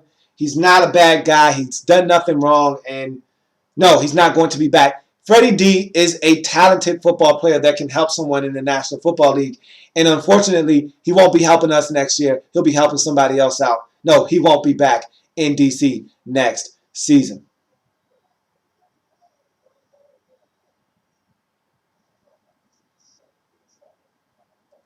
Yeah, Bo, I think that's what we should do. Extend the Shanahans out for one more year. Give them a year. And this is the thing. I don't know if the Shanahans will take another year. I don't know. I don't know if their egos are big enough to the point where they're like, hey, we need to be extended for 3 more years, not 1. I don't know. But that's the most ideal situation and fix to the situation, is to give these guys a 1-year extension and give them this offseason to kind of get the ball rolling in the right direction. If Robert can stay healthy for the rest of this season, he'll be going into the offseason, being able to work in the OTAs and the mini camps and training camp. He'll have the rapport with the receivers. Everything will be much better in terms of the offensive rhythm and flow. And so I think if they have an offseason where they can go out and acquire players, maybe they can turn this thing around. I think they should be given at least that in DC, but we'll see. Yeah, Reed asked what happened to Rob Jackson. He got suspended for 4 games, and it's like he can't get on the field now. I don't know why he can't be on the field more. Every time he's on the field, big play Rob makes something happen. I mean, the guy was on the field one time, it seemed like, in a game earlier this season, and he caught a pick. I mean, when he's on the field, he makes things happen. Yet, I don't see him on the field enough. Arapo's healthy, and they just seem to think that he doesn't need to be on the field. I don't get it. So, let's talk about the impact of losing versus the impact of winning. And the impact of losing versus the impact of winning is simple. Last year, our defense was bad. Last year, Robert Griffin III was talking way too much. That's what prompted me in the offseason to tell him to please stop talking. He talked way too much last year. He talks way too much this year. And the only difference between the 2 years? Winning. Last year, we went on a 7-game winning streak. We won football games. And so people were talking about what was going on the field. There were other things to talk about other than Robert Griffin III. His ego was on full display last year. In that Cleveland game when Kirk Cousins went out, got it done. Robert stepped up to the podium, and instead of being a team guy and talking about the win and how he wants to hurry up and get back, he was like, hey, I wanted to play this game. I wanted to play this game. They wouldn't let me. And so his ego was shining through last year. But guess what? We were winning, so there were other things to talk about. The best deodorant in a funky locker room to get rid of that stench is winning. You start winning and you put that deodorant on, everything smells cleaner and fresher. Everything is easier to take. You start losing and everything is musty as hell. And everything is foul, everything is negative, and everything you nitpick at. And so the impact of losing versus winning is tremendous because that's the difference between all of these things that you see over here this year and last year.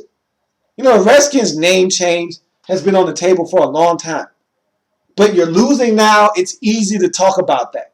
You know, all of these different things you see over here, losing brings those things to the forefront. Trent Williams complaining about an official, that comes about when you're losing. Okay? If we win that game against the Eagles, Trent Williams isn't bitching and complaining about the officials calling him names. He's talking about the win and how we're back into the race in the NFC East and yada, yada, yada. Okay? So this is what losing does. It creates this type of culture in the locker room. It makes it a tough working environment. I don't think guys have started to point fingers, but we're damn near close. I mean, we're really close. So losing is what has really brought about the change in culture in this locker room. And winning makes a lot of this stuff go away. And until you start winning, these are a lot of the problems that you have to address. Look, CT is here. He can attest to this. The Panthers last season had some struggles, issues in their locker room. Guys speaking out. I remember Hardy was talking about how he was tired of losing at the end of games and how they needed to make adjustments. And you know, guys were pointing fingers. Steve Smith was calling out Cam Newton about him hanging his head at the end of ball games. And that's what happens when you're losing in the locker room. You know, guys start speaking out, you have problems. You start winning, everything is all good in the neighborhood. And so we just got to start winning. It'll make a lot of this stuff go away. Let's read some more of these comments. BFG says, Arakpo is probably gone. I wouldn't pay his salary with my pocket change. We need a good, young, quality pass rusher at this spot. Someone with more versatility than a one-move linebacker. Look, you won't hear any complaints out of me, BFG.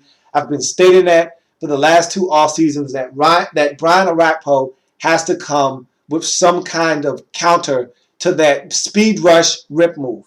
Haven't seen it in 3 years, and by all accounts, we're not going to see it. There isn't another move. It's not coming. He's a one-trick pony.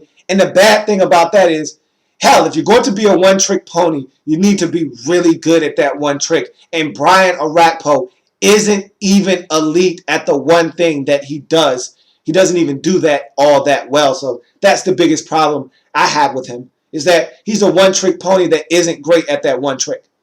And no, I don't think he'll be back. But again, you can never tell because Shanahan has had nothing but praises for Brian Orakpo, and he keeps making up excuses about how he's coming back from the injury, and it's hard to come back from an injury like that. It takes time, and he's starting to get back into the swing of things. So I can't tell what Mike's going to do. It sounds like Mike wants him back. So as long as they don't break the bank for him, if he comes back and it's at a reduced rate and it's affordable, I don't have a problem with it. But Orakpo, to me, strikes me as a guy that's going to try to break the bank. And if he's looking for top-notch pass rushing money, he's not elite. We can't pay him that kind of money.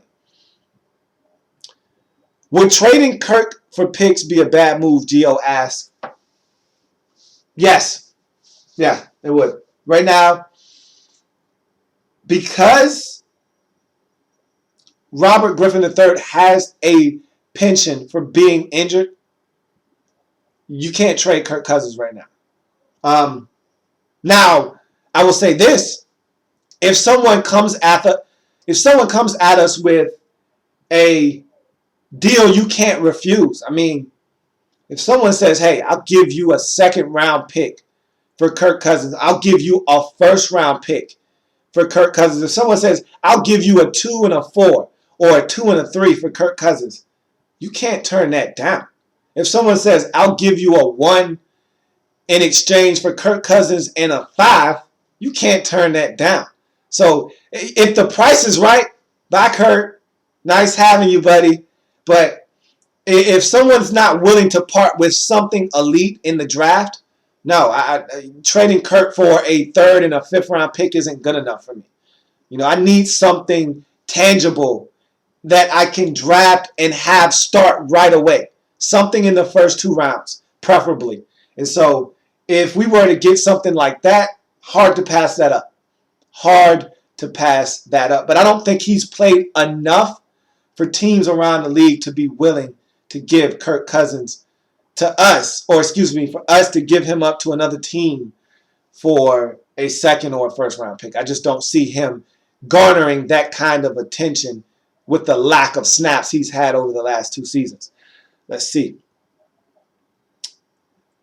Could you see us getting a 1st round pick for him, or is this draft too full of QBs? Absolutely not. This draft is way too deep with quarterbacks for us to get anything for Kirk Cousins. It'd have to be a draft much like last year where the cupboard was essentially bare with, you know, Geno Smith being a 2nd rounder and the only 1st round quarterback being that of the kid in Buffalo. His name escaped, E.J. Manuel, and that was in the middle of the draft, okay? When's the last time we've had a draft before this one where a quarterback wasn't taken in the first 5 to 7 picks? So, yeah, we need it to be a draft like that where the quarterback pool isn't as deep. This one is too deep for us to get anything for Kirk that we feel like we deserve for Kirk Cousins. So, no, it wouldn't happen this season. Reese says, I am a huge RG3 fan. I followed him since his Baylor days. He's smart and is a great player, but he is so cocky. I think his ego compares to Cam. It just doesn't show as much. I'll talk about that here in a second. I think there are some comparisons there, but I think Cam has matured a little bit more than Robert has to this point. I'll talk about that here in a little bit.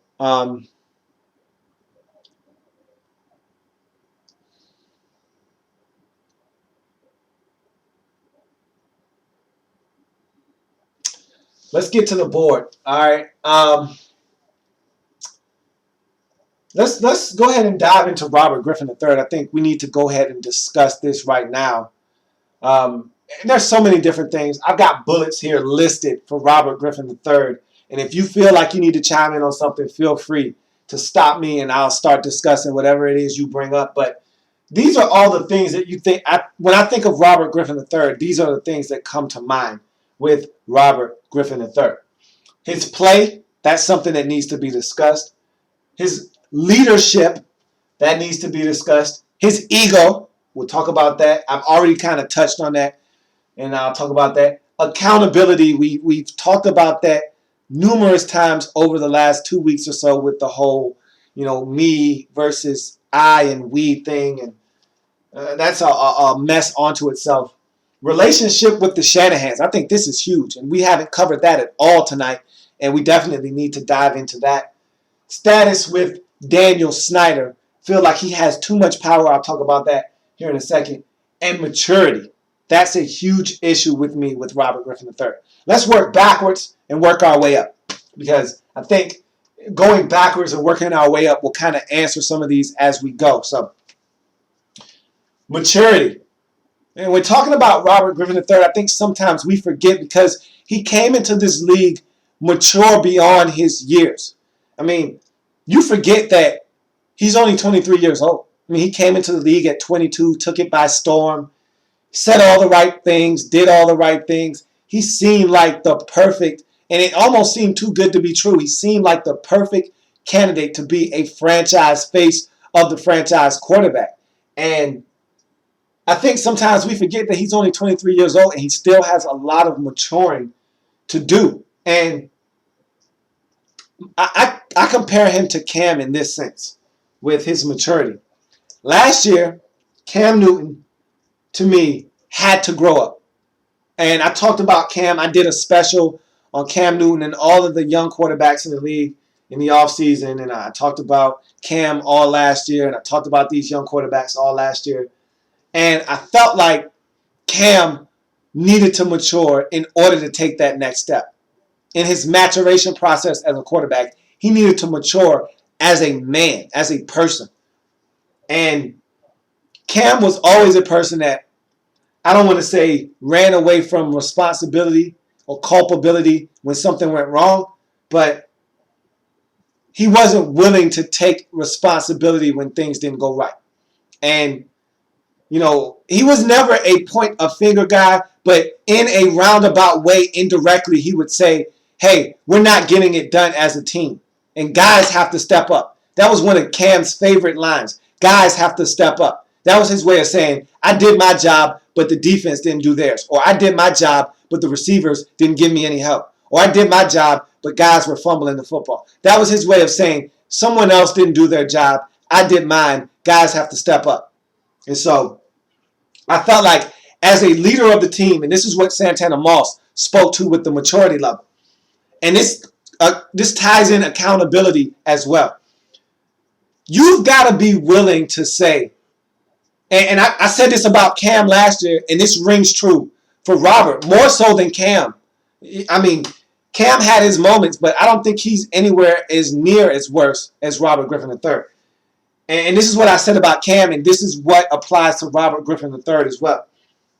As a quarterback, you're the leader of the team by default. By you being the quarterback, you automatically assume the role as leader of the football team.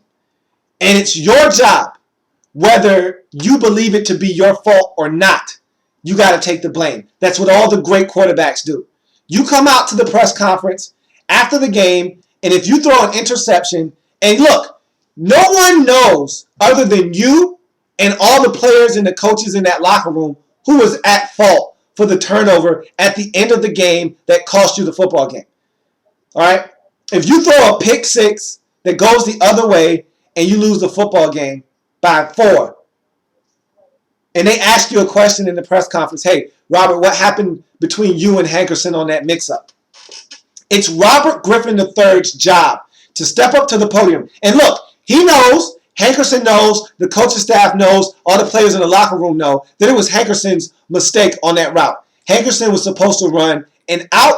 It was a hot route. He was supposed to break it off, run an out. Instead, he ran straight up the field, never broke his route off. Robert anticipated him running the out. He ran a 9 route. Robert throws it to the outside. It's picked off, taken to the house. Robert's job at the podium after the game is to step up to the podium and say, hey, that was on me. And this is what Cam didn't do last year. And this is why I was all over Cam. And I said, Cam has to be more responsible. He has to be a leader. And this is what Robert needs to do now. Cam is taking that step. He's a leader now. He gets it. He understands what he needs to say and do on and off the field. Robert needs to do the same thing. And this is what you're supposed to say after something like that happens. We had a miscommunication. It's on me. It's my job as a quarterback to make sure that we're on the same page. I didn't do that. I threw the football. That's on me. I take the blame for that. That was me. Even though you know that it was Hankerson's fault. He ran the wrong route. He didn't run the right route, and you threw the ball the way he was supposed to be. You got to take the blame as a quarterback. Sometimes you got to say, hey, I'll bite the bullet. I'm that guy. I can take that heat because I'm the quarterback. You know, if that heat is applied to a guy that's a receiver, maybe he can't take that heat like that. As the quarterback and the leader of the team, you take it, you eat that bullet, and you move on. And you say, hey, that was me. I was the guy in the wrong there. I got to be better. I got to make plays there. We got to be on the same page. I got to make sure that we're on the same page. As a quarterback, it's my job to make sure that we both know what's going to happen before it happens. And I didn't do that, so that's my fault. And leave it at that. That's what leaders do. You don't have to come to the podium and tell me, hey, as a leader of this team, I'm going to make sure that we win this football game. Or we're not going to quit this season even though things aren't going the way that we want them to go. As a leader, I told the guys in the huddle that even though they're calling these plays and the defense already knows what's coming, we still got to go out and execute them. You don't need to tell me that you're a leader every time you speak about something going on inside the locker room. Just tell me what's going on if you want to tell me. But more importantly, take responsibility. Be mature. That's all about maturity and accountability. Be able to step up to the plate and say, hey, that was me. That was my mistake. I did that. Even sometimes when it's not your fault. As the quarterback, you got to step up and do that. People gave Aaron Rodgers flack for not doing that in Green Bay. They said, hey, Aaron Rodgers is a me guy. He's not going to step up and take criticism or take the blame for something he didn't do. And a lot of guys took offense to that. And Aaron Rodgers will be the first to tell you, if I didn't do it, I'm not going to take the blame for it. But sometimes as a leader, and that's why people have called into question Aaron Rodgers' leadership skills, because he's not willing to bite that bullet and take that criticism and say, hey, that was me. That was me who made that mistake. If a guy runs the wrong route, Aaron Rodgers is going to say, no, that wasn't on me. That was on the other guy. And as the leader of a team, got to be able to say that. And that's what Robert Griffin III needs to be able to do. He needs to be able to say, I made a mistake. Not we made a mistake. Not we have to get better. Not we made a mistake on that play. You made a mistake. Say, I did that. That was me. My fault. I'll be better. And so that knocks down accountability and maturity. Let's go to the board. And let's see what people have been talking about.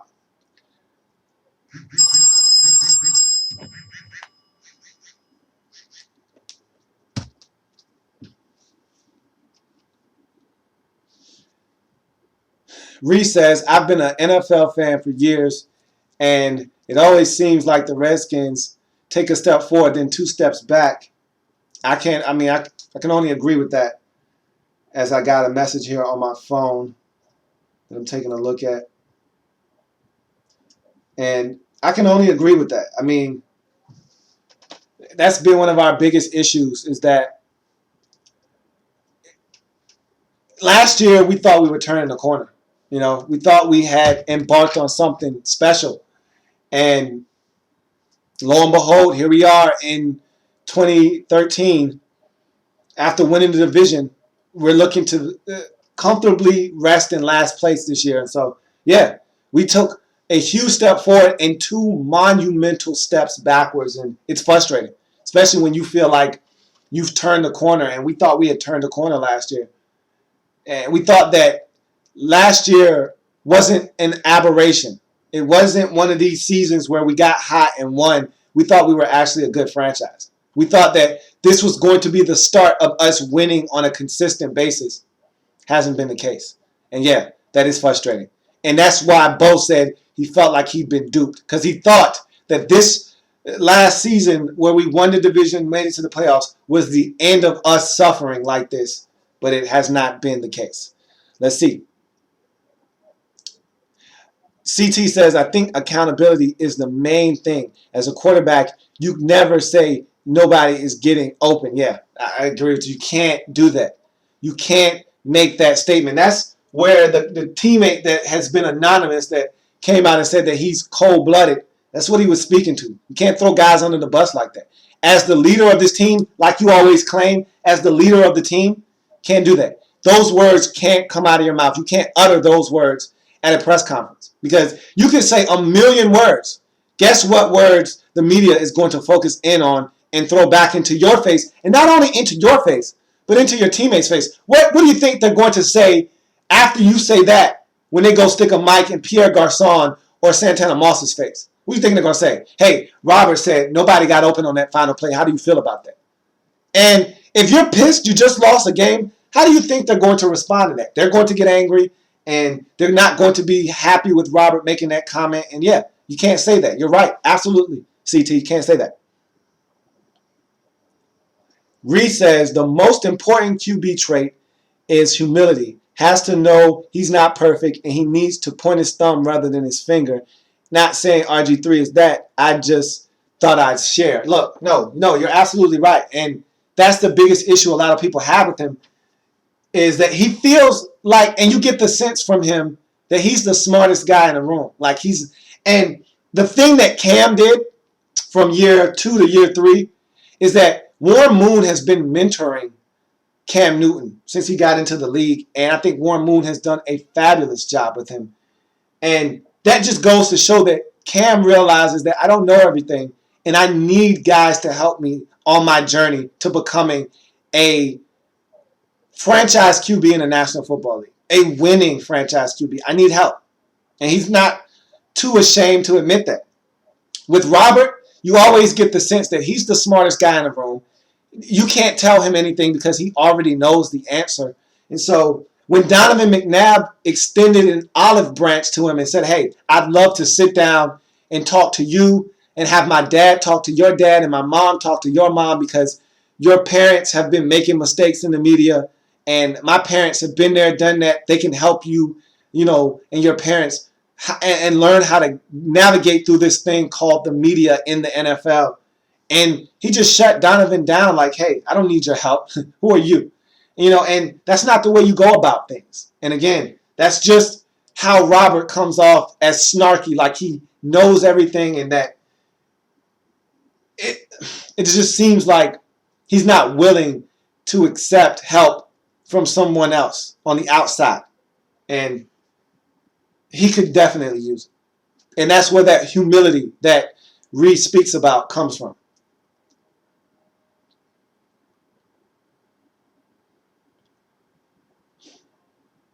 Bo says, attitude reflects leadership. I feel like RG3 has piss poor attitude sometimes after losses. And again, as I alluded to, you've got to be the man. You've got to be a man about certain things. Absolutely. That's what we've talked about.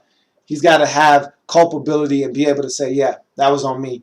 Like Reese said, got to point the finger. No, you got to point the thumb, not the finger. And we need more of the thumb pointing, less of the finger pointing from Robert Griffin III. BFG chimes in and says, since the beginning of the season, the media has been looking for kinks in the RG3 armor. He needs to realize that you don't have to honestly answer every question. Some things need to be on the DL. Absolutely. That's what Santana Moss was saying in the clip that I played at the beginning of this show. Santana Moss stated that you don't have to give them something every time they stick a mic in your face. You do not have to tell these guys the truth all the time. It's not necessary. In fact, telling them the truth every single time. And Robert will be the first to tell you that I'm just trying to be candid with you. You can't do that because being truthful every single time is going to get you in trouble. More times than not. And I don't think he's realized that yet. And it's a detriment to him and his football team thus far. And he's got to be better. And there's some things that, and like Santana said, there's things that you have to keep in-house. And Robert, I think he's slowly starting to realize that. And we'll talk about that here in a second. But he's starting to come around on some of these things. We'll talk about that here shortly.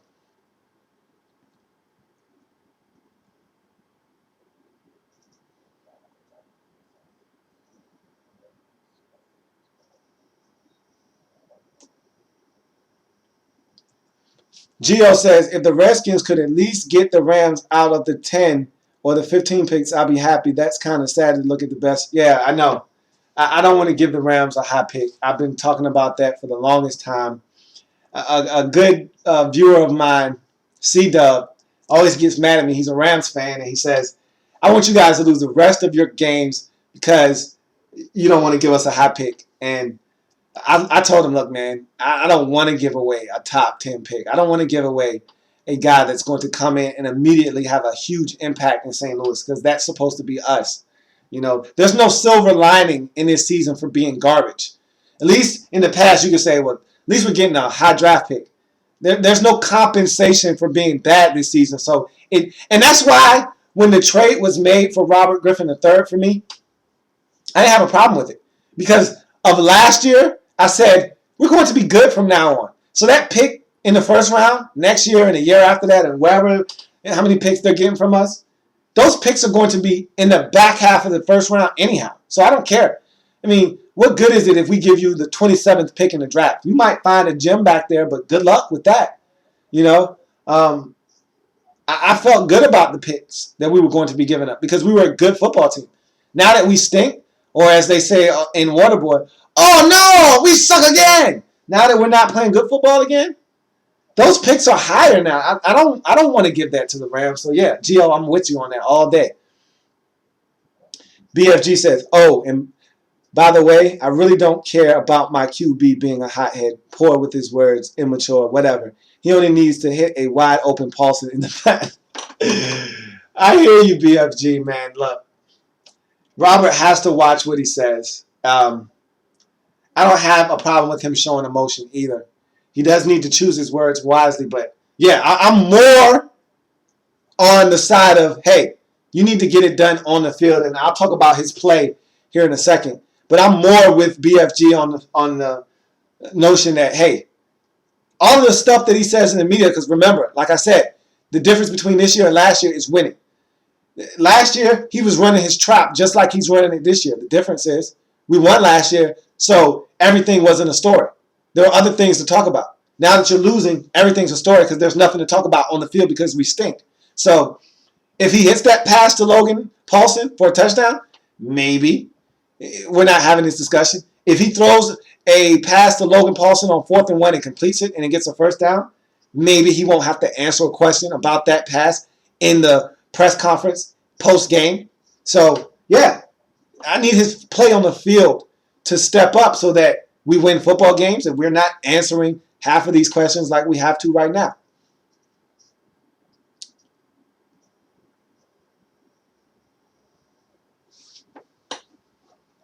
So let's go back to Robert Griffin, and I talked about maturity and accountability. His status with Daniel Snyder. This is the one single most scary feature of Robert Griffin III in the Redskins franchise right now, is his status with Daniel Snyder. Remember back to the Vinny Serrato days when Clinton Portis and it seemed like Santana Moss and all of you guys, but mainly Clinton Portis, seemed like he had too much access to Daniel Snyder. The private jets, anything these guys wanted, they got it. Seemed like they had the ability to go and knock on the door and walk in and say, hey, Dan, what's going on, man? And Dan would say, hey, come in, shut the door. What do you need? And they just chop it up as if they're chums. That's the feeling you get with Robert and Daniel Snyder. You see them at the Wizards game together, and you're like, hey, I don't like that. I don't want to see my owner and my quarterback out on the night on the town together. It just comes off as bad. How often do you see Robert Kraft and Tom Brady together? How often do you see Peyton Manning walking around with Bolden of the Broncos? Pat Bolden. I mean, you don't. You know, how often do you see anybody in the front office of the Packers with Aaron Rodgers out at a Milwaukee Bucks game? You don't. It doesn't happen. You never see the owners in New Orleans, the Bensons, out with Drew Brees anywhere. No, doesn't happen. But in Washington, it happens. And sure, Robert is a larger than life figure. And maybe Dan wants to be a part of that. But I just feel like they're too buddy-buddy. And this is the problem that this brings and arises. Because of this, everyone seems to think that Robert has too much power. And I'm on that bandwagon that seems to think that if Robert marched up to Daniel Snyder's office tomorrow and says, hey, I can't work with the Shanahans. They got to go. It's either me or them. Who do you think is gone at the end of the season? The Shanahans are gone.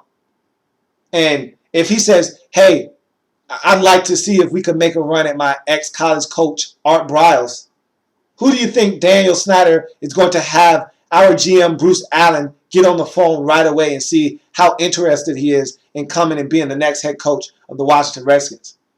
I feel like Robert has that much power, and it's because of his relationship and status with Daniel Snyder. And that, to me, is scary because I don't want my quarterback having any input as to any personnel decisions, any coaching changes. I don't want him having any input in any of that. All his job is to do is be a leader of this football team and play well on the field, not discuss anybody's job or anything of that nature. And that, to me, is the most single scary part of this dynamic that is Robert Griffin III in D.C. is the amount of power that I feel like he currently holds in this franchise.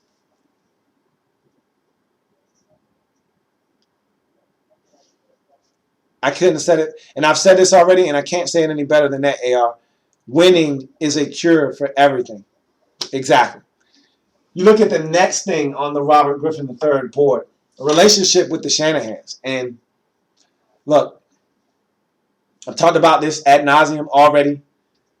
I don't think they have the best relationship in the world. This relationship between Robert Griffin III and the Shanahans has been disconnected ever since the injury in the playoffs.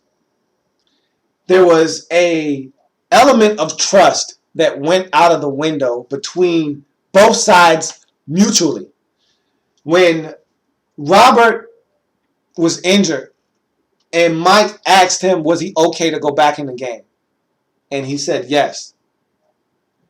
Mike trusted Robert's judgment there, stuck him back in the game. When Robert went back in the game and Mike saw him hurting and didn't yank him, and he ended up pulling him and tearing his MCL, ACL, PCL, you name it, he tore it. There was a level of dissatisfaction from Robert Griffin III on how that situation was handled. One, how Mike Shanahan approached it with the media. He felt like he was stabbed in the back, with Mike going out and saying, hey, he said he could go back out there. I trusted him. He was injured. Maybe I should have pulled him. And B, with Robert feeling like I was injured, the coach should have kept me from myself. And he didn't do that. And so there's an element of trust that went out of the window there. And ever since then, these two, I don't think, have been on the same page. We know about the rift in the offseason about Robert wanting to come back, play early, and Mike saying, no, you're going to be cleared by James Andrews first, and then we'll see where we go from there. So that was a whole mess. It's just a big problem right now in D.C. And they continue to say that there's no problem, that everybody gets along, Kyle. But you heard the statements after the game.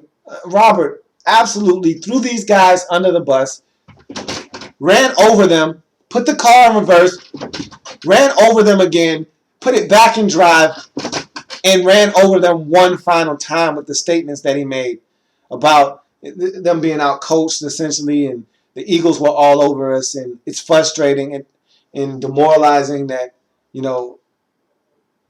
they knew our plays and that he felt like they had the upper hand on us. He threw the coaches under the bus there. And, Yeah, he tried to backtrack and moonwalk after he made those statements, but damage already done. I mean, he said what he said, and we know exactly what he meant by those statements. And the media knew what he meant. Players in the locker room knew what he meant. And yeah, he essentially threw his coaches under the bus, and so frustrating, to say the least. So the relationship with the Shanahans, not very good. But I think it's a working relationship. I think that they can put their differences aside for the greater good of this team. We just need more talent. We need to win. All of that other stuff, it'll take care of itself. Like AR said, winning cures everything. Let's look at the board, see if anything else is up here. Do you see Richard Crawford and Philip Thomas making huge differences for us next year? Hard to say on the Philip Thomas front because we have such little game film on him, such little NFL action and experience. It's like he'll be a rookie all over again. So kind of hard to see him really coming in. It's a small sample size for Philip Thomas in the National Football League. We're talking about his second preseason game, I believe. If I'm not mistaken, the Tennessee game was the second preseason game. That might have been the first preseason game, but he went down in that game either way. So not enough of a sample size to say that he's going to help. Now, Richard Crawford, on the other hand, I think he makes a huge difference on punt returns. We just lack any kind of explosiveness, any kind of dynamic return man. And I think he brings that element to the table. We saw that last season. I'm hoping that he can come back and give us a spark on punts. That's all you can hope for. So, and no, Gio, I don't think Robert should have played in the preseason. Too much of a risk. Don't think he was ready to go then. The last thing you would have needed was him to play in the preseason, get injured. It would have been a S-storm if that would have happened. No need to risk him in the preseason. It is what it is. I mean, at the end of the day, the first 3 or 4 games of the season for him were an extension of the preseason, and we had to suffer for it. But that's what happens when your quarterback tears his knee up the way he did in the postseason. It's a long road to recovery. He needed to sit out the preseason to ensure that he did not get injured. All right. Ego. Let's talk about Robert Griffin III's ego. Look, when talking about his ego, the guy's a competitor. That's one thing I love about Robert Griffin III. He wants to win. He works hard. He trains harder. He's the first guy in the gym, last guy to leave. He's a smart guy, but every now and again, his ego gets in the way. And I talked about this with the maturity. I talked about this with the accountability. But every now and again, his ego gets the best of him. And I gave you the best example of Robert Griffin III's ego really getting the best of him. And that was in Cleveland last year when the Redskins won handily on the right arm of Kirk Cousins in Cleveland. Kirk Cousins was masterful. And instead of him getting up to the podium and saying, hey, big win for the team, keeps the streak going. Hopefully I'm healthy enough to go in Philly next week. I actually thought I could have went this week, but it's probably in the best interest of the team if I didn't go. And I think I'll be that much more healthy next week against Philly. I think I can go. We'll see how this week of practice goes. But big win for us. Kurt really stepped up and got it done. No, he didn't say anything remotely close to that. His first words were, I could have played this game. Coach wouldn't let me play. They wouldn't let me play. And I wanted to be out there and help my team win. I should have been out there, and I will be playing next week against Philadelphia. Well, damn. Okay? We did just win.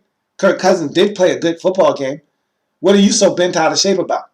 He was bent out of shape about the fact that somebody other than him was leading this team in victory. And that can't happen. You can't have your ego get in the way.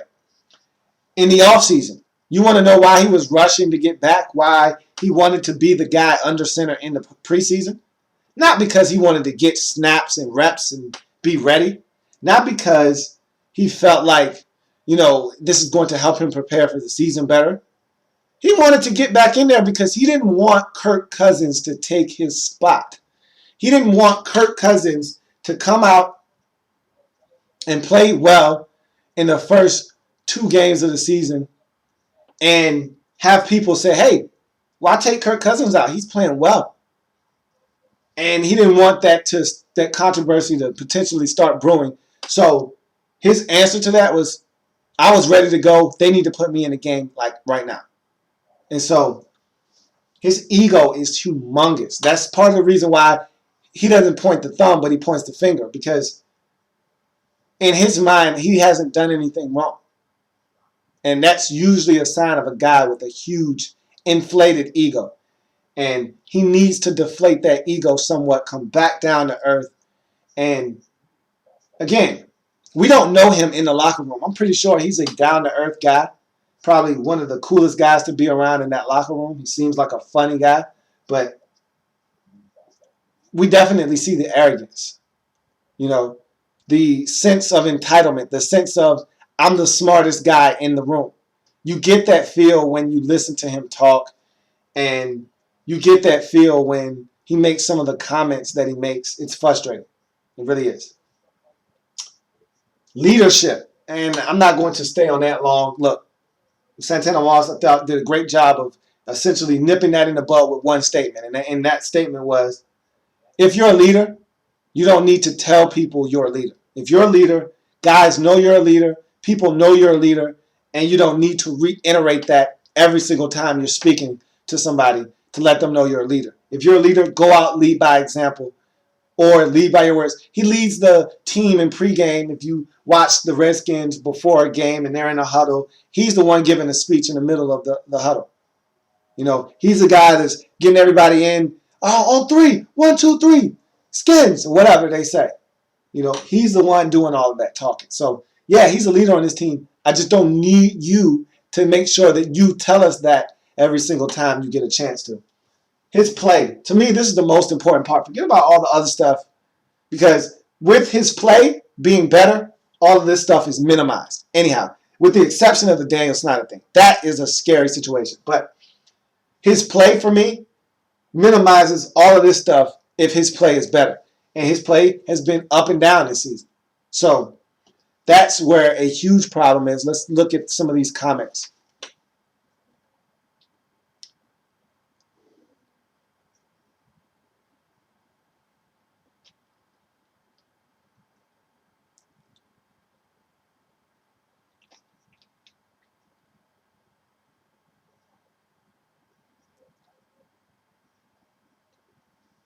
No. Yeah, we need to use DY more. I definitely think he's an asset to us. DY is someone that definitely needs to get the football more. I mean, he's a dynamic playmaker. You know, ex linebacker at Villanova turned fullback. You can hand it to him. He's got soft hands. He can catch the football. You saw that on the 62-yard touchdown against the Eagles. I feel like we need to use him more. And I get excited when he gets the football in his hands because he's a playmaker. We need to get him the football more. No, the Redskins have never contacted me or have seen any of my videos. Be nice, but no, they never have. It's funny that CT talks about the NFC East and says that, why is this division down this year? Don't know. Honestly can't answer that. But it's funny that everybody is still talking about how bad this division is, yet we're not that far away from some of the other divisions in the National Football League. I mean, aside from the AFC West and the NFC West, I mean, we're right there with all the rest of the divisions.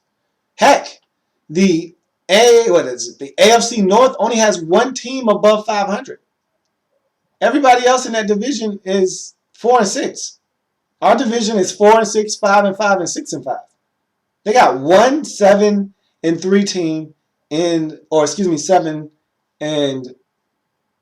team, I believe, or 6-4 team in the Cincinnati Bengals, and then everybody, 6-4, I think, and everybody else is 4-6. So why isn't everyone talking about how down that division is?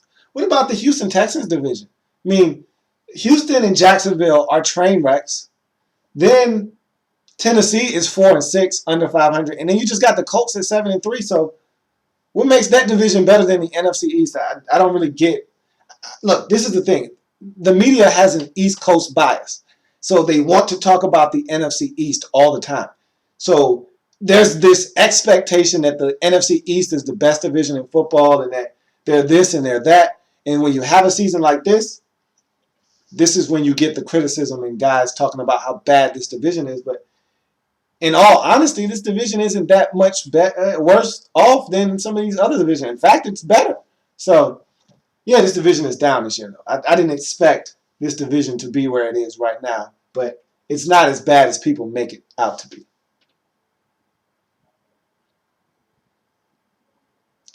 Yeah, I'm a little tired, man. I mean, I've been grinding all week long, and eyes getting a little heavy, and I can feel them getting heavy. But I'm all good, man. It's all good, man. It's all love. And I appreciate you guys coming on to the open forum and doing this with me. It's been a lot of fun. Definitely am feeling a lot of the love you guys are giving me, so I really appreciate that. I would love to see Roy run a lot more too, Gio. I mean, I've been advocating for that for, 2 or 3 years now? I mean, Roy runs hard. I'd love to see him keep his balance more. He falls down a lot, but he has speed, and Alfred, for all of the things that he brings to the table, he isn't a guy that's going to, run a 70-yard touchdown. Alfred will break a 35-yard touchdown run or a 40-yard run. He's done that in his career already. But he doesn't have the breakaway speed that Roy Halou Jr. possesses. And so I would love to see Roy get in the game more. They just seem to want to put in Alfred all the time. And I don't have a problem with that because Alfred plays well when he's in there. But I'd love to see Roy some more. I agree with you. I would love to see him get in and get in the action a little bit more. Let's talk about Robert's play. And the injury has a lot to do with the lack of consistency from Robert this season.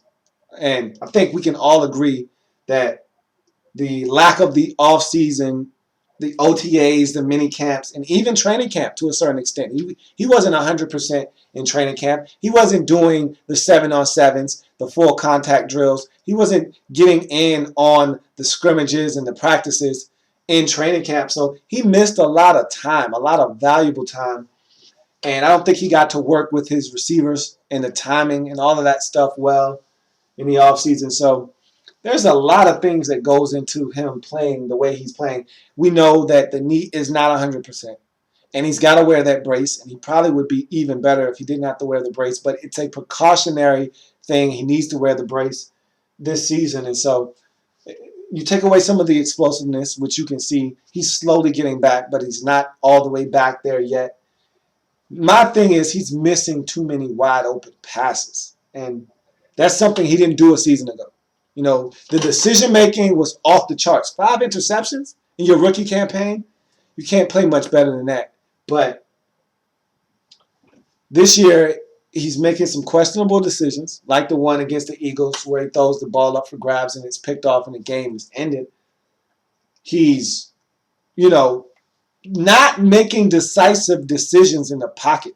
He holds on to the ball way too long, and that's a problem for me. He's got to have better pocket awareness. He doesn't have great pocket awareness. Give me a second. I'll be right back. I'm parched. My throat is dry.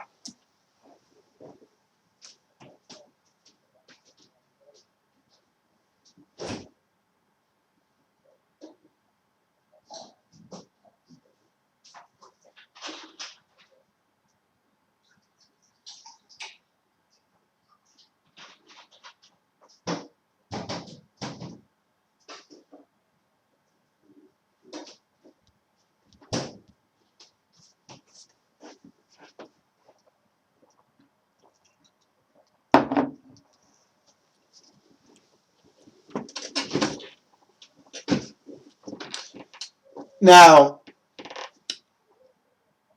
I feel like his pocket awareness leaves a lot left to be desired. He's definitely got to be more aware in the pocket. He just doesn't feel the rush around him sometimes, and he's holding on to the ball too long. And there has to be an internal clock, and that's something he's got to work on in the offseason. He's got to know when to get out of there, when to make something happen, when to use his legs. He just, to me, takes too long to internalize things, to process information. Hey, the pocket's breaking down. I got to go, and I got to go right now. This receiver's open. I need to hit him and hit him right now. He stays on his first read way too long. He doesn't go through his progressions fast enough for me. And I think that leads to him holding on to the ball sometimes. If his first read isn't open, then he needs to go to the next read or check it down or run. But sometimes he just stands there like, hey, he needs to come open. Hey, Pierre, come open. Hey, Pierre, come open. And he's not getting open. And then this year, instead of him running, last year he'd take off, he'd run. With the injury, it seems like more and more he's just waiting. And he's a sitting duck. And he has to be better with his pocket presence. I don't think it's good enough right now.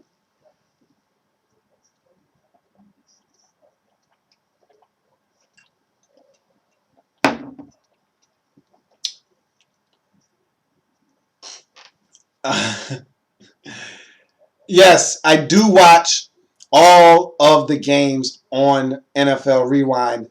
CT asks me. So that's how I stay abreast of the National Football League. I watch every single game, start to finish, break it down what I see, and I wouldn't have it any other way.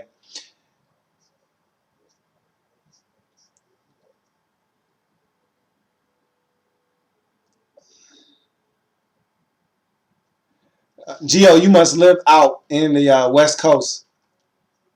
Um, I tell you what, man, that game rewind is a lifesaver.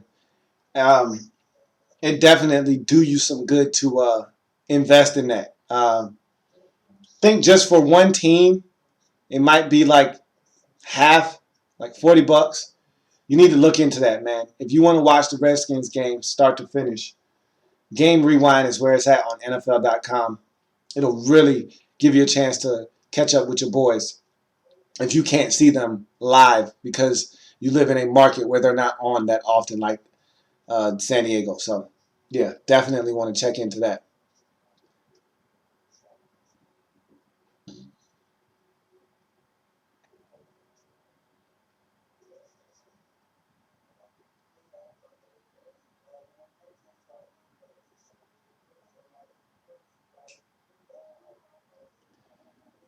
BFG says, our offensive line needs some work. I don't recall Chester or Lichtensteiger playing this poorly in the middle where the pass protection is concerned. Yeah, it seems like Chris Chester has lost a step in there.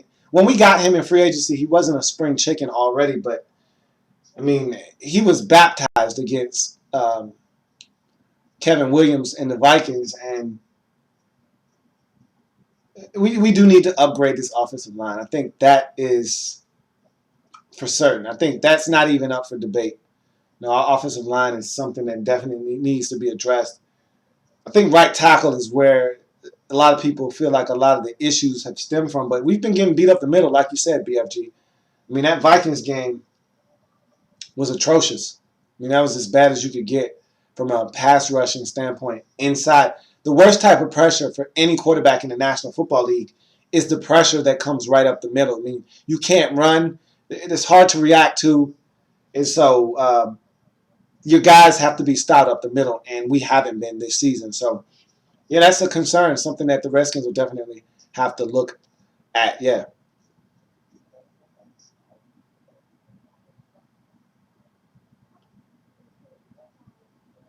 Yeah, AR. Yeah. Kevin Williams went and had a party.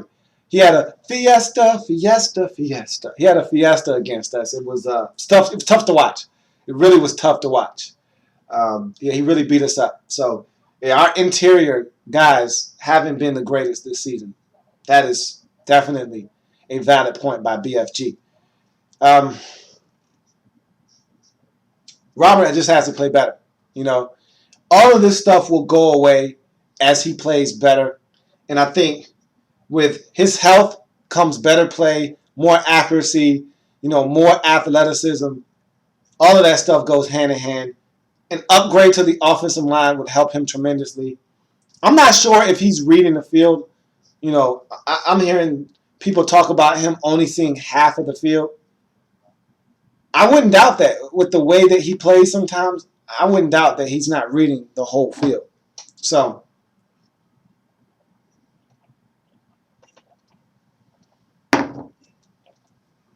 I could believe it. I mean, I don't think he processes the information fast enough. First read, second read, check it down. It's not there. First read, second read, third read's open, hit him. First read, second read, third read, okay, I need to run. I don't think he processes the information fast enough, so I don't know. It's kind of hard to say, but where we are as a franchise right now, we're in a tough spot. You got the question, is Shanahan going to be back? Is Kyle Shanahan going to be back? Is Mike going to be back? Is Haslett going to be back? How does Dan Snyder feel about all of this? Are those guys going to get extensions or are they going to be gone? We got 6 games left in this season. Season's not dead yet in terms of making something of this season. We can still finish this season on a positive note. We can't go to the postseason. Even though we're not mathematically eliminated, we've been done for 2 weeks after that loss to Minnesota. We still need to be able to salvage this season. It'll be interesting to see how the players play down the stretch for Mike Shanahan. Because if Mike Shanahan can get these guys to continue to play hard, because I don't think he's lost this locker room whatsoever. I don't think these guys have quit, nor will they quit on Mike Shanahan. Santana Moss has assured me of that. He said, look, Mike Shanahan is one of the best coaches I've played for, and definitely one of the best coaches I've played for in Washington since I've been here. And that's no knock on Joe Gibbs. I just think the game passed Joe Gibbs by. But he said there's no quit in the guys in this locker room, and I believe him. And so now they just got to go out and get wins. That's what it all boils down to. We got San Francisco on Monday night. I don't see us winning that game because the 49ers are the better team. We don't seem to know how to get out of our own way.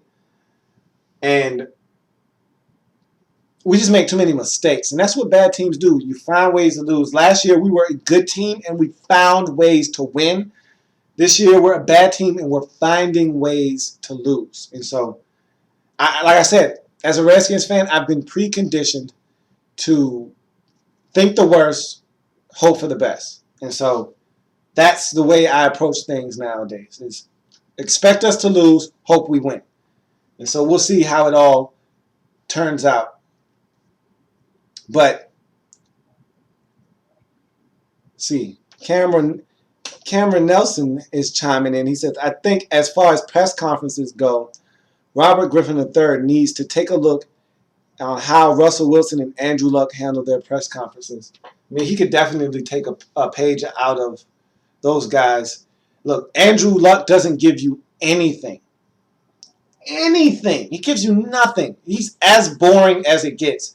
And boring sometimes is really good. And as far as Russell Wilson is concerned, he's positive and upbeat about everything. And so nobody gets thrown under the bus. Nobody has to worry about him saying the wrong things. He's ideal. He's what you're looking for in a franchise QB. He says the right thing. He's politically correct. And that's what we thought we were getting out of Robert. Our problem is that Robert, his ego gets in the way, and he just talks too much. He doesn't know what to say, when to say it, and when to stop talking. And so that's how you get yourself into trouble. He definitely could take a page out of Russell Wilson or Andrew Luck's book. But again, with Robert Griffin III, you always get the sense that he's the smartest guy in the room and that he's not taking advice from anybody other than his mom and dad. So tough to see him overcoming that barrier, that's for sure. Too many questions remain unanswered in D.C. Absolutely. I mean, that's why we are in the predicament that we're in right now, because too many questions, not enough answers in D.C. I mean, let's just look at the board and look at how many questions we have here. Are the Shanahans going to be back next season? I could go Scooby-Doo on you just about every question. I don't know if the Shanahans are going to be back. What about Jim Haslett? Is he going to be back? Is he going to be the sacrificial lamb at season's end? Who knows? Robert Griffin III, is his play going to get better? Is he going to accept more accountability? Is he going to mature? Does he have a relationship with Daniel Snyder that goes beyond him being the franchise QB? Those are all questions we don't know the answer to. Would love to know the answer to. This locker room. Are all the guys in this locker room buying into what Mike Shanahan is selling? Is Robert Griffin III well liked in this locker room? Don't know. Who are your leaders? I hear people like Darryl Green, a Redskin legend, and other people speaking out about this locker room, saying that this locker room lacks leadership. And it's hard for me to fathom that when a guy like Lyndon Fletcher is in this locker room, a guy like Santana Moss is in this locker room. We have Darrell Young, to me, is a leader. He's a guy that's not afraid to speak his mind and has been here long enough to have a voice that matters and resonates. We have guys, to me, that are leaders in that locker room, yet people from the outside looking in who don't actually know feel like this locker room lacks leadership. Does this locker room lack leadership? I don't know. Again, more questions that we don't have the answers to. The $36 million cap hit, I hate talking about it. It hurts. It's hurt, and it has hurt us. And so, yeah, a lot of questions in D.C., not enough answers. Absolutely.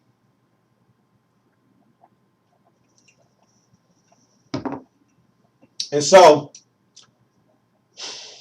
with that being said, 3-7 is what the Redskins are.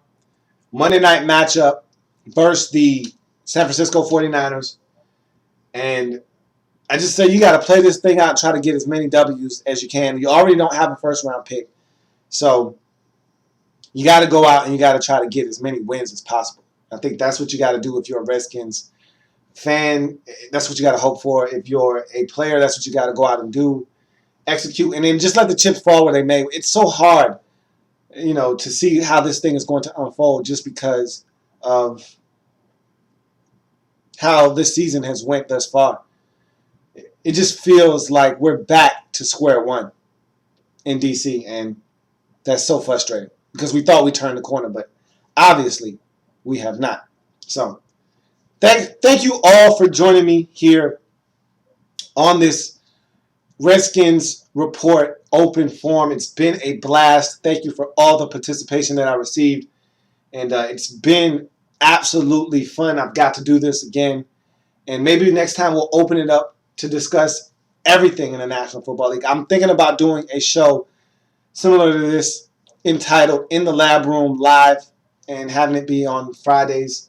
So that could be something in the future that I might decide to do. We'll see. But this kind of feedback definitely makes me feel like that's something that I could pursue later on down the line. So thank you for joining me. I am a Redskins fan etched in burgundy and gold. My Redskins spirit will never die. My Redskins spirit will never fold. Until we meet again, hail to the Redskins. See you next week as I break down the Redskins on the Redskins Report and that Monday Night Football matchup. Thank you for joining me, all of you out there who supported. Thank you so much.